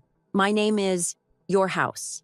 The earth seemed to have lately been taken from under my feet. Though I knew it wouldn't get me anywhere, I wanted to argue and slam the door in their faces. I turned aside to let them in then. Like a thick blanket, a sense of dread descended upon me. They swiftly dispersed. 1 policeman remained in the living room while the others started looking about the house. My wife stood still in the corridor, her face like a ghost, pallid. On the other side, Sarah sat on the couch totally unconcerned. She even had the arrogance to smile at me as the cops walked upstairs to look over the bedrooms. Though I understood I lacked evidence, I felt this was her doing. Someone else could also fit this. She had been slipping around late. One hangs with God, knowing who. Shoo. As the officer held out the first, she was the only one with something to benefit from this anarchy. First, the cops checked her room, watching them rip through her belongings, leafing through her drawers, dragging the sheets off her bed, and emptying her rucksack. I stood in the corridor. They searched, though, and came nowhere. Not one thing at all. I had a flutter of hope. Perhaps all this was merely a misinterpretation. Possibly Sarah had done nothing at all. They next headed to my room. I never imagined they would come across anything there. Why would they do that? I never engaged in any criminal activity, and I most definitely did not have narcotics in my residence. Then one of the cops stopped here and pulled back the mattress from my bed. He said, raising a bag full of what I knew right away to be heroin. As the cop raised the first heroin bag, looking at Sarah, I expected astonishment or uncertainty on her face. She then grinned instead, her lips curving into a gaze that made my spine shiver. She held no flinching. I didn't deny anything. She simply sat there, thinking of it all as a game. As I came to see she wasn't merely apathetic, my blood burnt. She felt good about the work she had done. I lacked breathing. The walls seemed to be squeezing me in. Not mine is what I mean. My voice shaking, I said automatically. But the cops were not listening. They kept looking. By the time they were finished, they had discovered many more suitcases tucked under my bed and across the room. Sir, you are under arrest for controlled narcotic possession. As they removed the handcuffs, one of them said, tears sprang to my wife's eyes. Sarah simply watched the entire event as if it were a movie. I turned back one more time, hoping to see some sort of guilt or regret on her face when they shackled me and walked me out the door. She then grinned instead, grasped. The next few hours blurred together. They brought me down to the station, fingerprinted me, and shot my mug profile. Over and over, I insisted that the narcotics were not mine, that someone had set me up, but nobody paid attention. My residence contained the proof, under my bed. That would be plenty for them. Saying the amount of heroin they discovered implied I was involved in distribution, they denied me bail. My attorney battled it, but it made no difference. I was imprisoned for the course of the following few weeks' investigation to unfold. Their investigation of the matter began. They looked for DNA, anything that may link them to me, and analyzed the medicines for fingerprints. However, there was nothing. Neither my fingerprints nor any proof linking me to the narcotics were on the bags. Still, that did not mean I was a free pass. The residence belonged to me. Hence, I was in charge of the narcotics. My attorney maintained that someone else had to have planted them there unless I could show differently. But in the absence of strong proof, it was my word against theirs. I was sure it was Sarah. Though I had no idea how she would have done it, I knew it was her. Perhaps she had been keeping the medicines in my room without my noticing. Alternatively, she might have put them there as payback for kicking her out. She was the only one who could have done it either way. While the matter dragged on, I spent 5 agonizing months in jail. Not because the research was difficult or because insufficient proof cleared my name, but rather because of a backlog in the court's calendar. Justice seemed to have to wait its turn even as someone's life was being ripped apart. The delay seemed to be endless. Each day in that cell was exactly another. I sat with my ideas, going over everything over. The treachery, the embarrassment, the powerlessness. All of it spun in my head like a damaged record. Though my body was confined, my mind never stopped running. The way my own daughter had treated me kept me from sleeping. While I was caught in a place I didn't belong, I wondered whether she was laughing about it and continuing about her life like nothing had happened. A few times throughout those months, my wife paid me visits. Even her presence seemed as if it were another weight on my chest. She was not there to provide comfort or encouragement. Not essentially. She seemed to be probing, searching for answers I couldn't provide her every time she came. She was needed to fight for me and to trust in me, but she simply seemed perplexed instead. Not sure whether she could believe the man she had spent 20 years married to. Why would Sarah act in such a manner? During one visit, she inquired. Her voice was reluctant. She couldn't even pronounce the words aloud without a second thought. My knuckles became white as I forcefully closed my hand. You know for what? Trying to keep my voice cool, I found myself failing. You have seen her like? She has lied and twisted events to suit her needs. Nothing new here? Her face pallid and drawn, she shook her head. But starting drugs and getting you busted. That isn't merely dishonesty. That's correct. Not sure. It's wicked! Her voice broke, and she stared down at her hands, wringing them as though they contained the solutions. She's been on this road for years, I added angrily. You simply objected to seeing it. You continued to justify her mistakes. She has quite gone through. You let her get away with each time she strayed from the queue. And right now, we find ourselves here. She felt my words as a smack, but I didn't give a damn. Too tired, too enraged, too damaged to gently bend the facts for her. Perhaps I could have managed this better if she had stood with me and believed in me from the beginning. She continued second-guessing me, though, which made me feel as if I was the one under trial. Perhaps you simply lacked awareness of what was happening, she remarked on another occasion. Her voice wavers, possessively. Perhaps this goes beyond simple facts. Stunned by her lack of faith in me, I fixed my gaze on her. Not even do you hear yourself. You are my wife, I snapped. You have known me for 20 years. Do you honestly suppose I would start doing drugs? Do you honestly believe I would gamble everything? For what reason? There's some heroin under my bed. She said nothing. She just sat there staring at the floor like a chastised child. Still, her quiet spoke a lot. She mistook me for something else. Not exactly. Though deep down she had questions. And that doubt cut harder than anything else. She could have wanted to. Knowing Sarah had planned this was the worst aspect. As I gave it more thought, it got clearer. This was not some spur-of-the-moment choice. One could compute this. Knowing it would place the guilt on me, she had spent some time hiding the narcotics in my room. She had anonymously reported me so that the cops had cause to appear up bearing a warrant. She had done everything she could to frame me, and it had come true. My own wife, too, was blind to it. When my parents paid one visit, they were blind to it. Some of my so-called friends even began to mutter behind my back, withdrawing. Although the data might not have specifically pointed to me, the stigma of being imprisoned for drugs was sufficient to cause people to suspect. And one strong thing is uncertainty. It stays with you like an unreachable stain you cannot clean. While the court consistently postponed my hearing, I just sat in that cell stewing in my wrath. Nothing else to do. I considered all the times Sarah had lied to my face and all the times I had given her opportunities she didn't merit. She seemed to know precisely what she was doing, so I considered the way she would have grinned as the cops hauled me away. Not because I was in jail, but rather because she didn't know whether she could trust me anymore. I considered her tears. I was not the same person that had entered that jail 5 months prior by the time I eventually arrived at my day in court. I was less eager to forgive, angry, and tougher. The system had failed me. My family had failed me.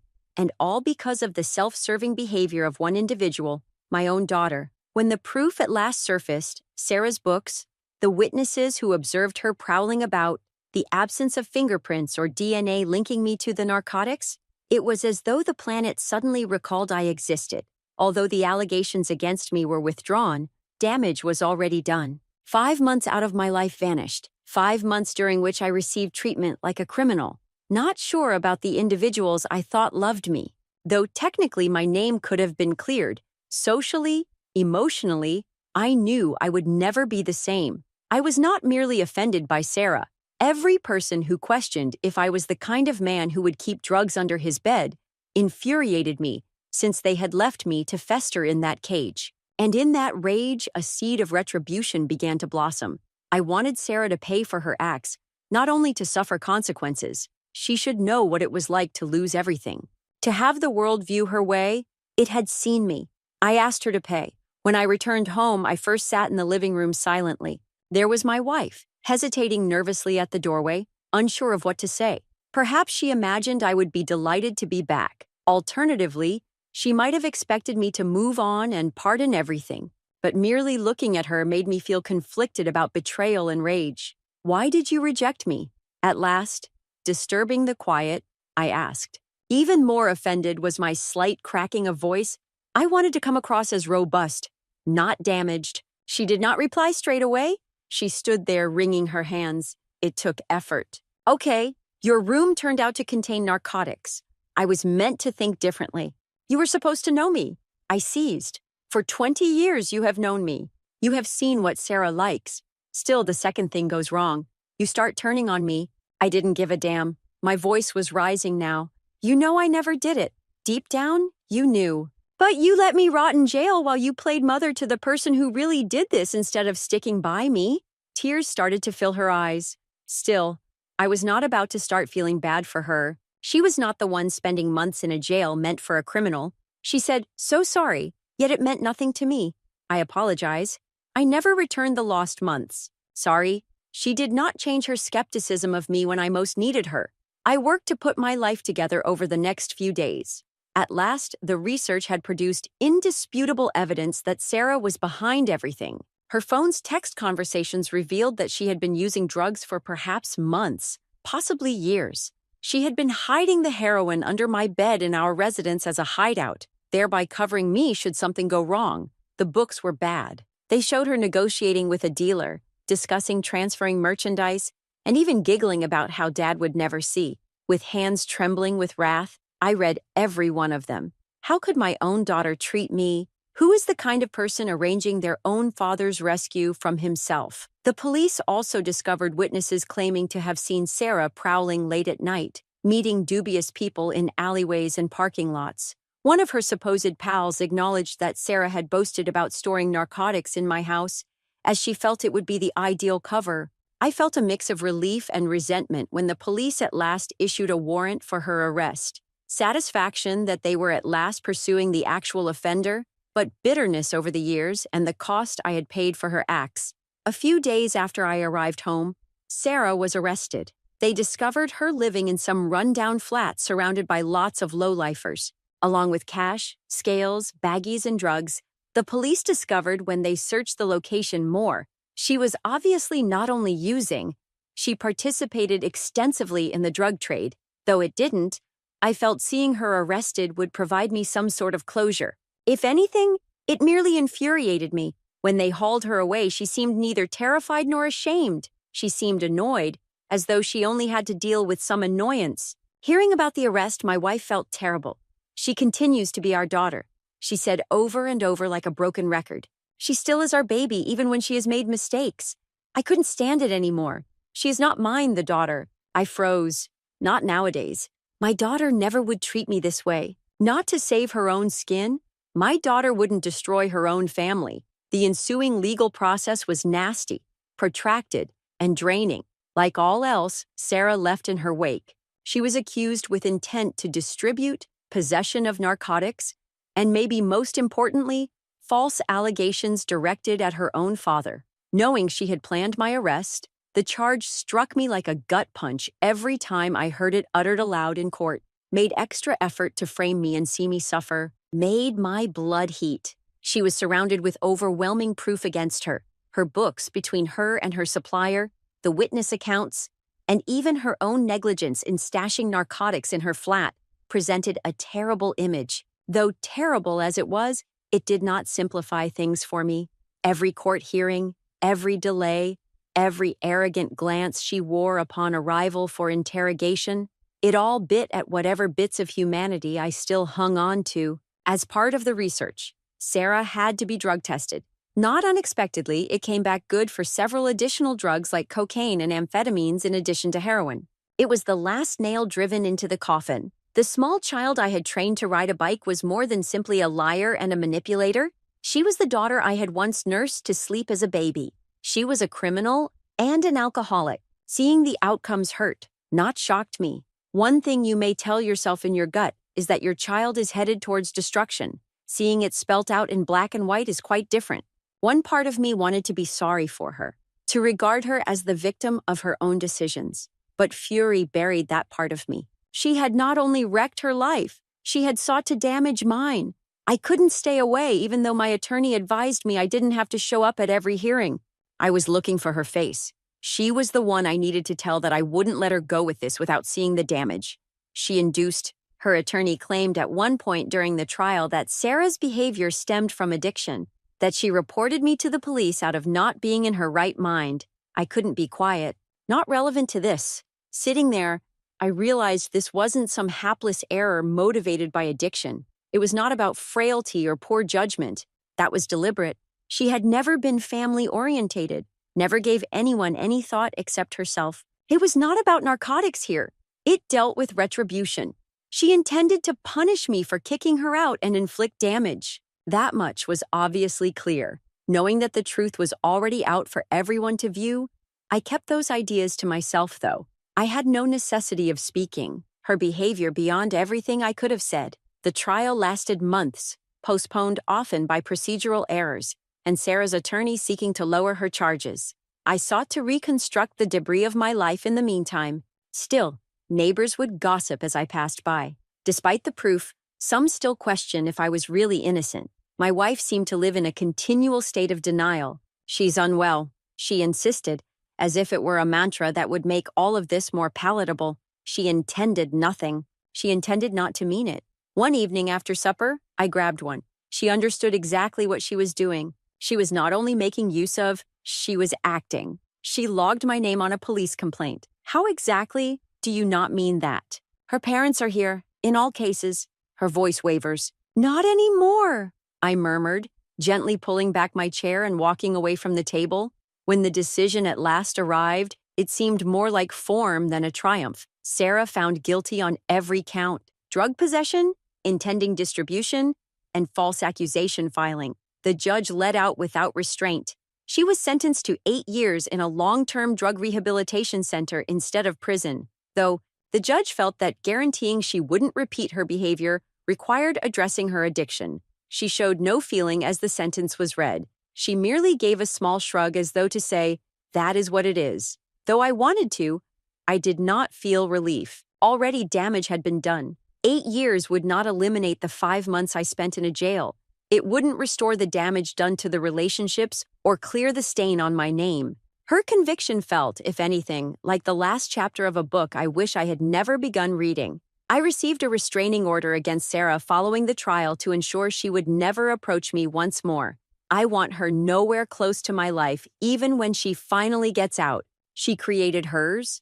I made mine. I went without sleep for some time. Haunted by all that had happened, I kept waking in the middle of the night. Conversely, my wife appeared mired in the past. Trying to maintain some kind of relationship, she began penning Sarah letters in jail. I said nothing initially, but finally it became too much. "What do you want to achieve?" One evening I spotted her closing another envelope and asked her, "We have a daughter here."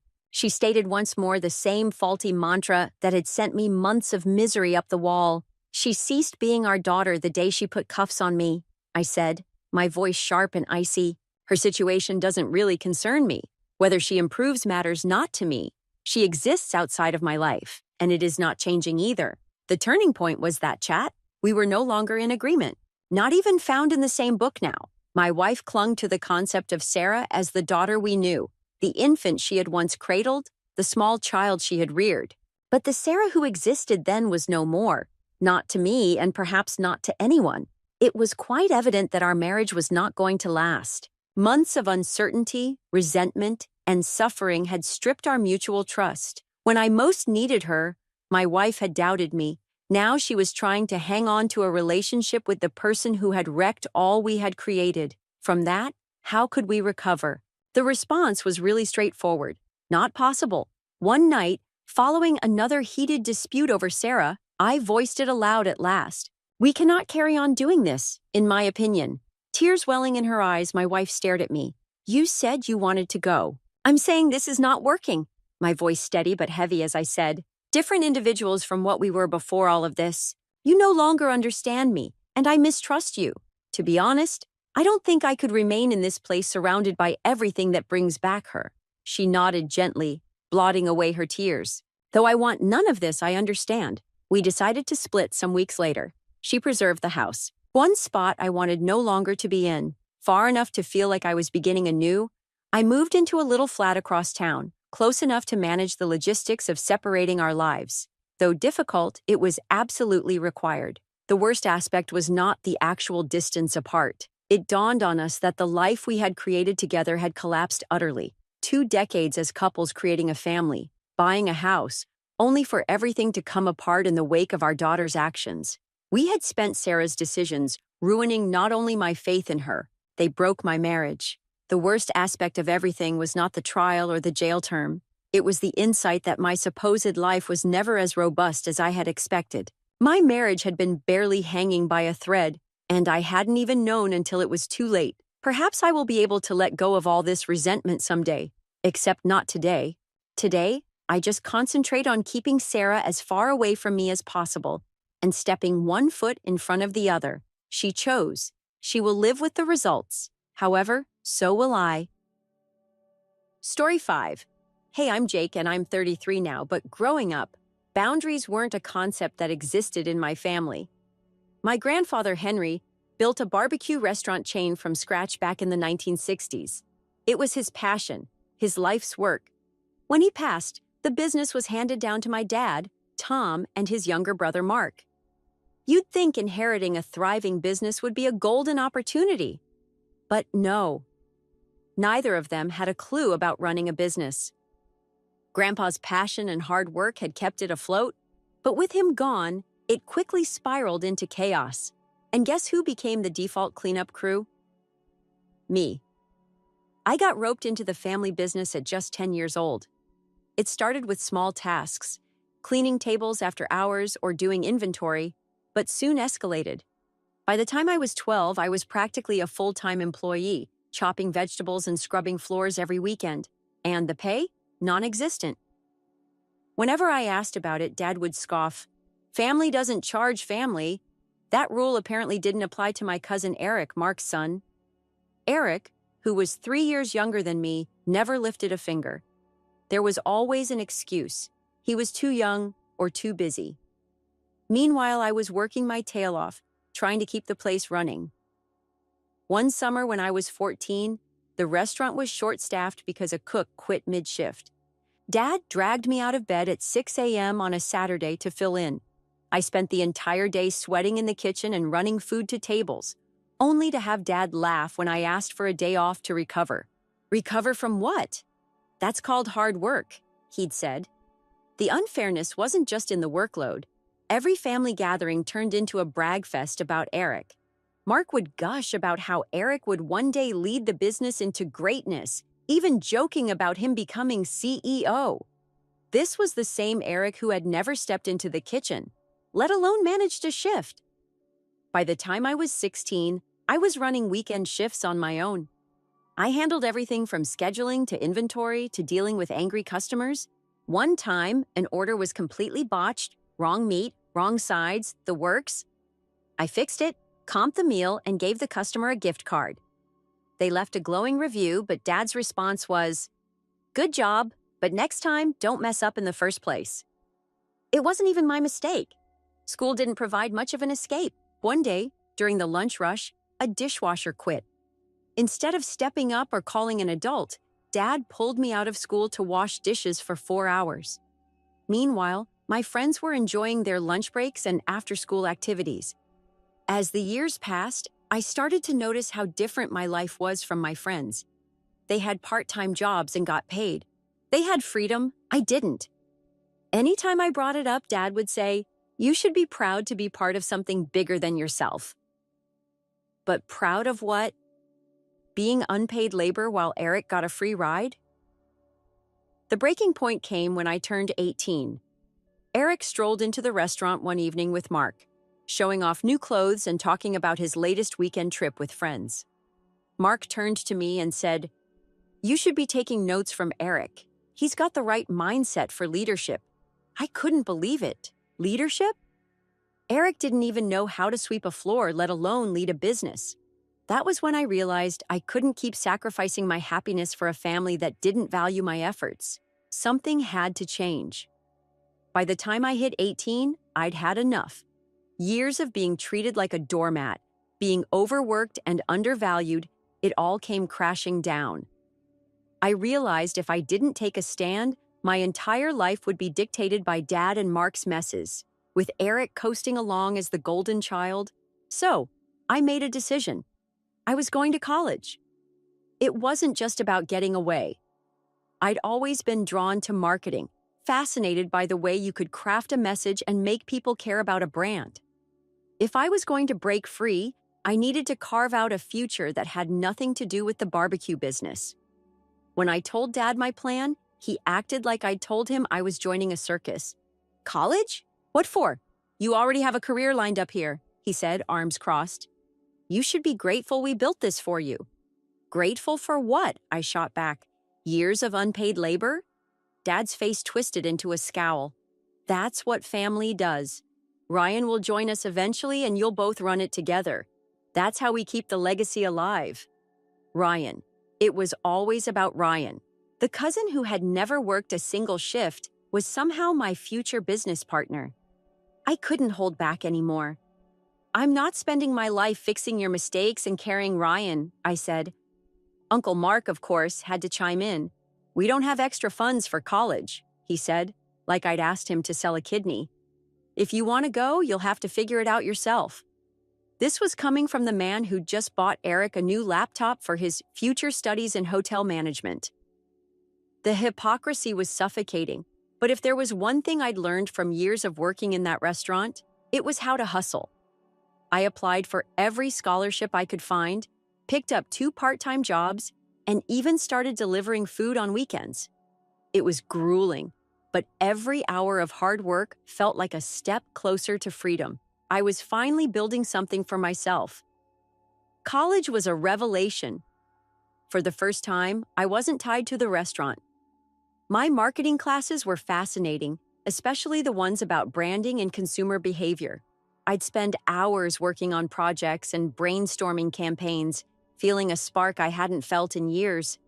I even landed an internship with a local marketing agency during my sophomore year, which gave me real-world experience and solidified my passion for the field. Of course, the calls from home didn't stop. Dad would call saying, "The weekends are tough without you. Can't you just come home and help out?" Mom tried a different tactic. Guilt. "Your dad's so stressed. Can't you just come back for one weekend?" "No, Mom," I said firmly. "I've got 2 jobs and a full course load. I can't drop everything." "Well, Eric's been helping a lot lately," she added, clearly trying to guilt me. I almost laughed. Helping meant Eric showing up to supervise a shift while posting selfies with customers. Meanwhile, I was juggling school and work, fighting for a future they couldn't see. The further I got into my studies, the more confident I felt in my decision. By my junior year, I'd stopped answering their calls as often. I wasn't trying to be rude, but I needed space. Every conversation felt like a tug of war between their guilt trips and my growing independence. It wasn't easy. Some nights I'd lie awake wondering if I was selfish. Was I abandoning them? Could they really not make it without me? But every time I started to waver, I reminded myself how they'd treated me all those years. They didn't want my success. They wanted my labor. When I graduated and landed my first real job at a small marketing agency, it felt like I'd finally made it. The pay wasn't great and the hours were long, but I loved it. For the first time in my life, I was valued for my skills and ideas, not just my ability to mop floors or fix someone else's mistakes. But of course, my family wasn't happy. "You're wasting your talent," Dad said during one of my rare visits home. "All those skills could be helping the family." I shook my head. "I'm happy, Dad. Isn't that enough?" "No," he said flatly. "You're turning your back on everything your grandfather built." And there it was. Grandpa's legacy, their go-to guilt card. It didn't matter that I'd spent years carrying the business while they sat back. In their eyes, I owed them my life because Grandpa had started it all. Uncle Mark was worse. "This business is your legacy," he'd say, pacing like he was delivering some great speech. "Eric can't do it all on his own. He needs you." That one always got me. Eric couldn't do it all? Eric hadn't done anything. But I'd learned by then to keep my mouth shut. They weren't interested in the truth. They just wanted to shift the blame. By the time I hit 26, I'd successfully avoided any serious involvement with the family business. But as much as I tried to distance myself, the guilt still lingered. They knew how to push my buttons, and eventually, I caved.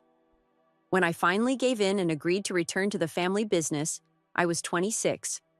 After years of guilt trips, subtle digs, and outright pleas, they wore me down. Dad made it sound like the business was on its last legs. "We need fresh ideas," he said one night over the phone.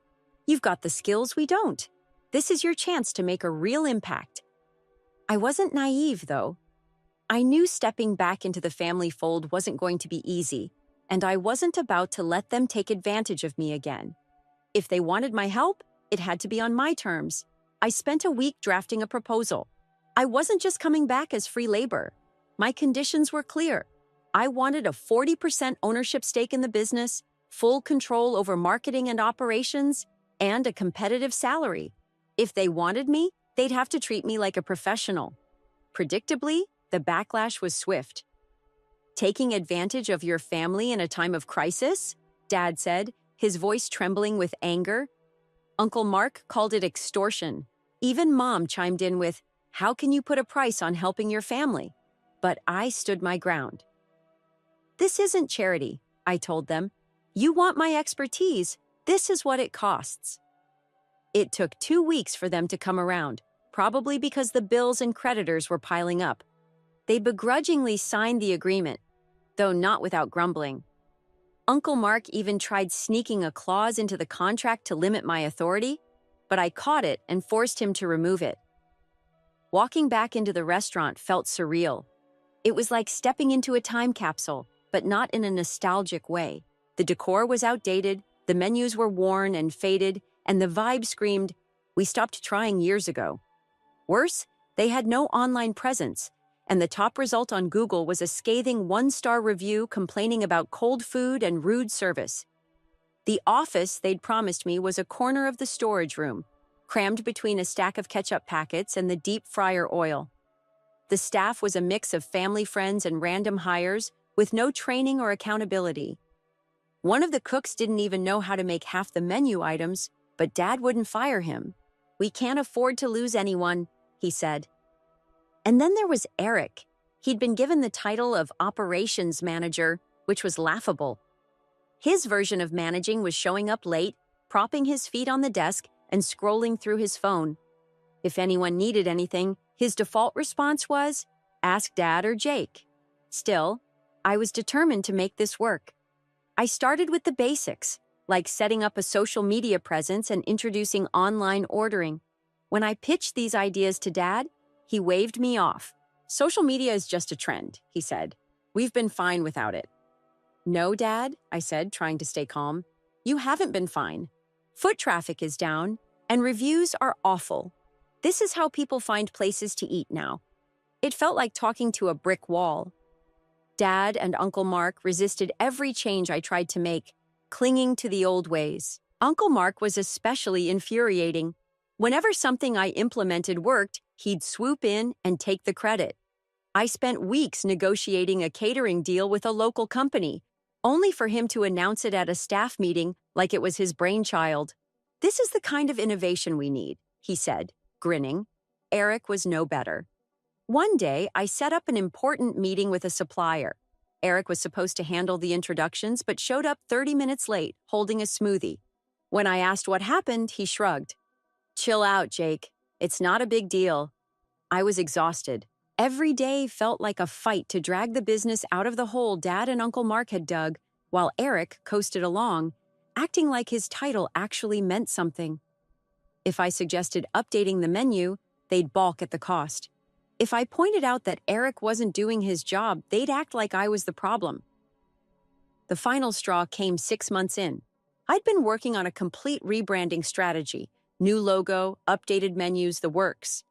I presented it in a meeting, laying out every detail. Halfway through, Eric leaned back in his chair and said, "This all seems like a lot of work. Can't we just do a giveaway or something? People love free stuff." Before I could respond, Dad nodded. He's got a point. We don't need to reinvent the wheel. I realized then that nothing was ever going to change. They didn't want innovation. They wanted me to do all the work while they kept doing things the same way. I stuck it out for another 6 months, but by the end of the year, I was done. When I quit, Dad called me selfish. Uncle Mark said I was immature, and Mom cried. but I didn't care. I'd done everything I could, and it still wasn't enough. They didn't want to be saved. They just wanted someone to blame for their failures. Walking away felt like my only option. After I walked away from the family business, I thought I was finally free. For a while, life felt like it was falling into place. I landed a better job in marketing, moved into a nicer apartment, and even started traveling. For the first time in years, I wasn't tethered to the constant drama of the restaurant. Dad, of course, acted like I'd betrayed him. "After everything we've done for you, this is how you repay us?" he said during one of our rare phone calls. Uncle Mark barely acknowledged me, and Mom predictably cried every time we talked. But I stood my ground. I wasn't going back. Then 2020 happened. Like most people, I spent the first few months of the pandemic trying to figure out what the hell was going on. My company pivoted quickly to focus on delivery and digital marketing, which kept me busy. But it also got me thinking. The family business had always relied on dine-in customers. I doubted they had any kind of plan to adapt, but it wasn't my problem anymore. Or so I told myself. It wasn't until mid-2021 that the calls started coming in. At first, Dad tried to keep it casual. "How have you been? Everything okay?" he'd ask. But the small talk never lasted long. "We're struggling," he finally admitted. "The pandemic hit us hard. We've had to close a couple of locations." I felt a pang of sympathy, but I wasn't about to dive back into the mess I'd left behind. "I'm sorry to hear that," I said, keeping my tone neutral. "We could really use your help," Dad continued. I sighed. "Dad, I have a full-time job now. I can't just drop everything." "It wouldn't be forever," he pleaded. "Just long enough to get us back on track." I held firm, but the calls didn't stop. Next, Mom called, her voice thick with emotion. "Your dad's so stressed. He's not sleeping, Jake. Can't you just help out for a little while?" Uncle Mark followed shortly after. "We're not asking for much," he said. "Just some of that marketing magic you're so good at." Each call chipped away at me. As much as I resented them for everything they'd put me through, I couldn't shake the thought of Grandpa's legacy crumbling completely. He'd worked so hard to build that business from nothing. Did I really want to see it fall apart? Still, I wasn't about to walk back into the same dysfunctional mess. If I was going to help, it had to be on my terms. So, I spent a week drafting another proposal. This time, I wasn't just asking for fair treatment, I was demanding it. My terms were straightforward. I wanted full control over operations and marketing, a competitive salary, and a 40% ownership stake in the business. If they couldn't agree to that, I wasn't coming back. When I presented my proposal, the backlash was immediate. Dad accused me of trying to exploit them. "You'd really do this to your family?" he said, his voice thick with disbelief. Uncle Mark called me selfish, and even Mom said, "I can't believe you'd put a price on helping us." But I didn't back down. "You want my help. This is the deal," I said firmly. "Take it or leave it." After weeks of back and forth, they finally caved. They were desperate, and they knew it. The contracts were signed, and just like that, I was back. Walking into the restaurant again felt like stepping onto a battlefield. Half the locations had been shuttered, and the ones still open were barely scraping by.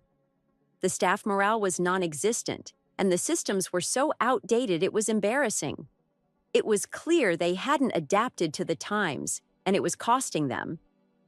My first order of business was to introduce online ordering and delivery, something I'd pushed for years before but had always been shot down.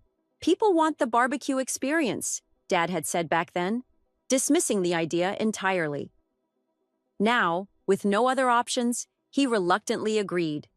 I set up partnerships with delivery platforms, revamped the website, and launched a social media campaign to let customers know we were still open. Sales started to pick up within months, but not without constant complaints from Dad and Uncle Mark. "The fees are killing us," Uncle Mark grumbled about the delivery platforms. And Eric? He was the first thing I dealt with. I fired him on my second day back.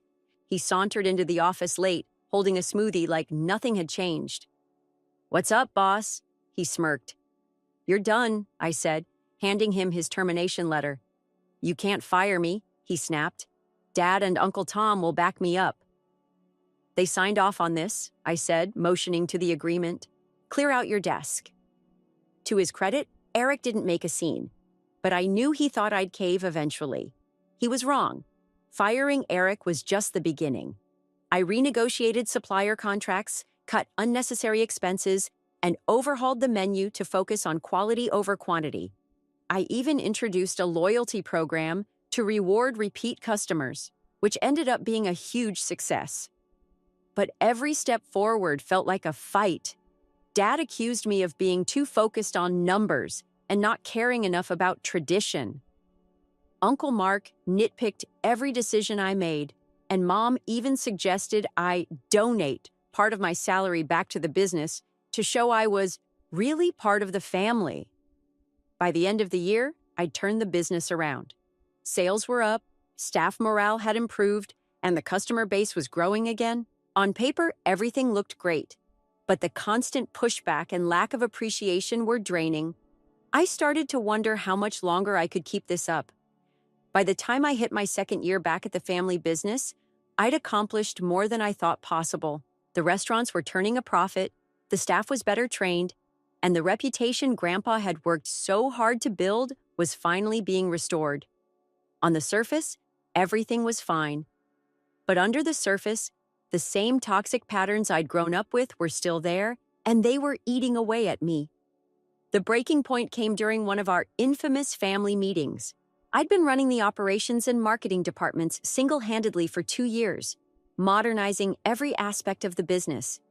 It was my work that had saved us from going under. But instead of gratitude, I found out Dad and Uncle Mark had been making plans behind my back. "We've decided it's time to pass the torch," Dad announced, grinning as if he was delivering great news. I raised an eyebrow. "Pass the torch?" "Yes," Uncle Mark chimed in. "Ryan's going to step up as CEO. He's family, and it's his right." I stared at them, stunned. Ryan? The same Ryan who had done absolutely nothing to help? The one I had to fire for being a complete liability? They wanted him to lead the business I had saved. "You can't be serious," I said, my voice low but steady.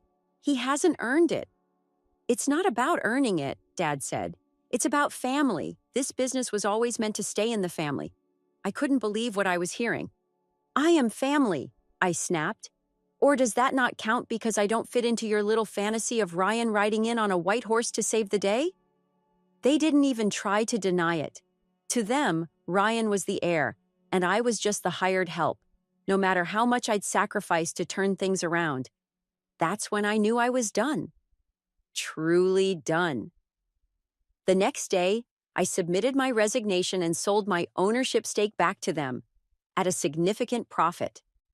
Dad tried to talk me out of it, offering to double my salary. Uncle Mark called me immature, saying I was throwing away everything we've built together. Mom cried, of course, but I was past caring. I'd given them everything I had, and it still wasn't enough. Walking away this time felt different. I wasn't just leaving a job, I was reclaiming my life. It was like shedding a heavy coat I didn't realize I'd been wearing for years. For the first few months, I waited for the phone calls to start again, the guilt trips, the pleas for help, but they never came. I guess they thought ignoring me would make me crawl back, but they underestimated just how done I was. As for the business, it's exactly what I expected. They undid most of the changes I made. The loyalty program is gone, the menu is bloated and outdated again, and their online presence is non-existent. They even brought Ryan back. From what I've heard, he's running things now, or at least pretending to. Reviews are brutal. Long wait times, rude staff, inconsistent food. 3 locations have already shut down. Do I feel bad about it? Not really. I gave them the tools to succeed, and they chose to ignore them. That's on them. These days, I'm finally at peace. I'm working for a company that values my skills, living a life that makes me happy, and building a future that's mine alone. Looking back, I don't regret a thing. Walking away was the hardest thing I've ever done, but it was also the best decision I've ever made. If there's one thing I've learned through all of this, it's that loyalty isn't about sacrificing yourself for people who don't appreciate you. True loyalty is mutual. It's built on respect and support, not blind obligation. And if people can't see your worth, that's their loss, not yours. Now, when I think about Grandpa's legacy, I don't feel guilty anymore. I know I honored his hard work by giving it my all, and that's enough. Life's too short to waste on people who don't value you. I'm proud of myself for finally walking away and for having the courage to put myself first. It feels good to be free,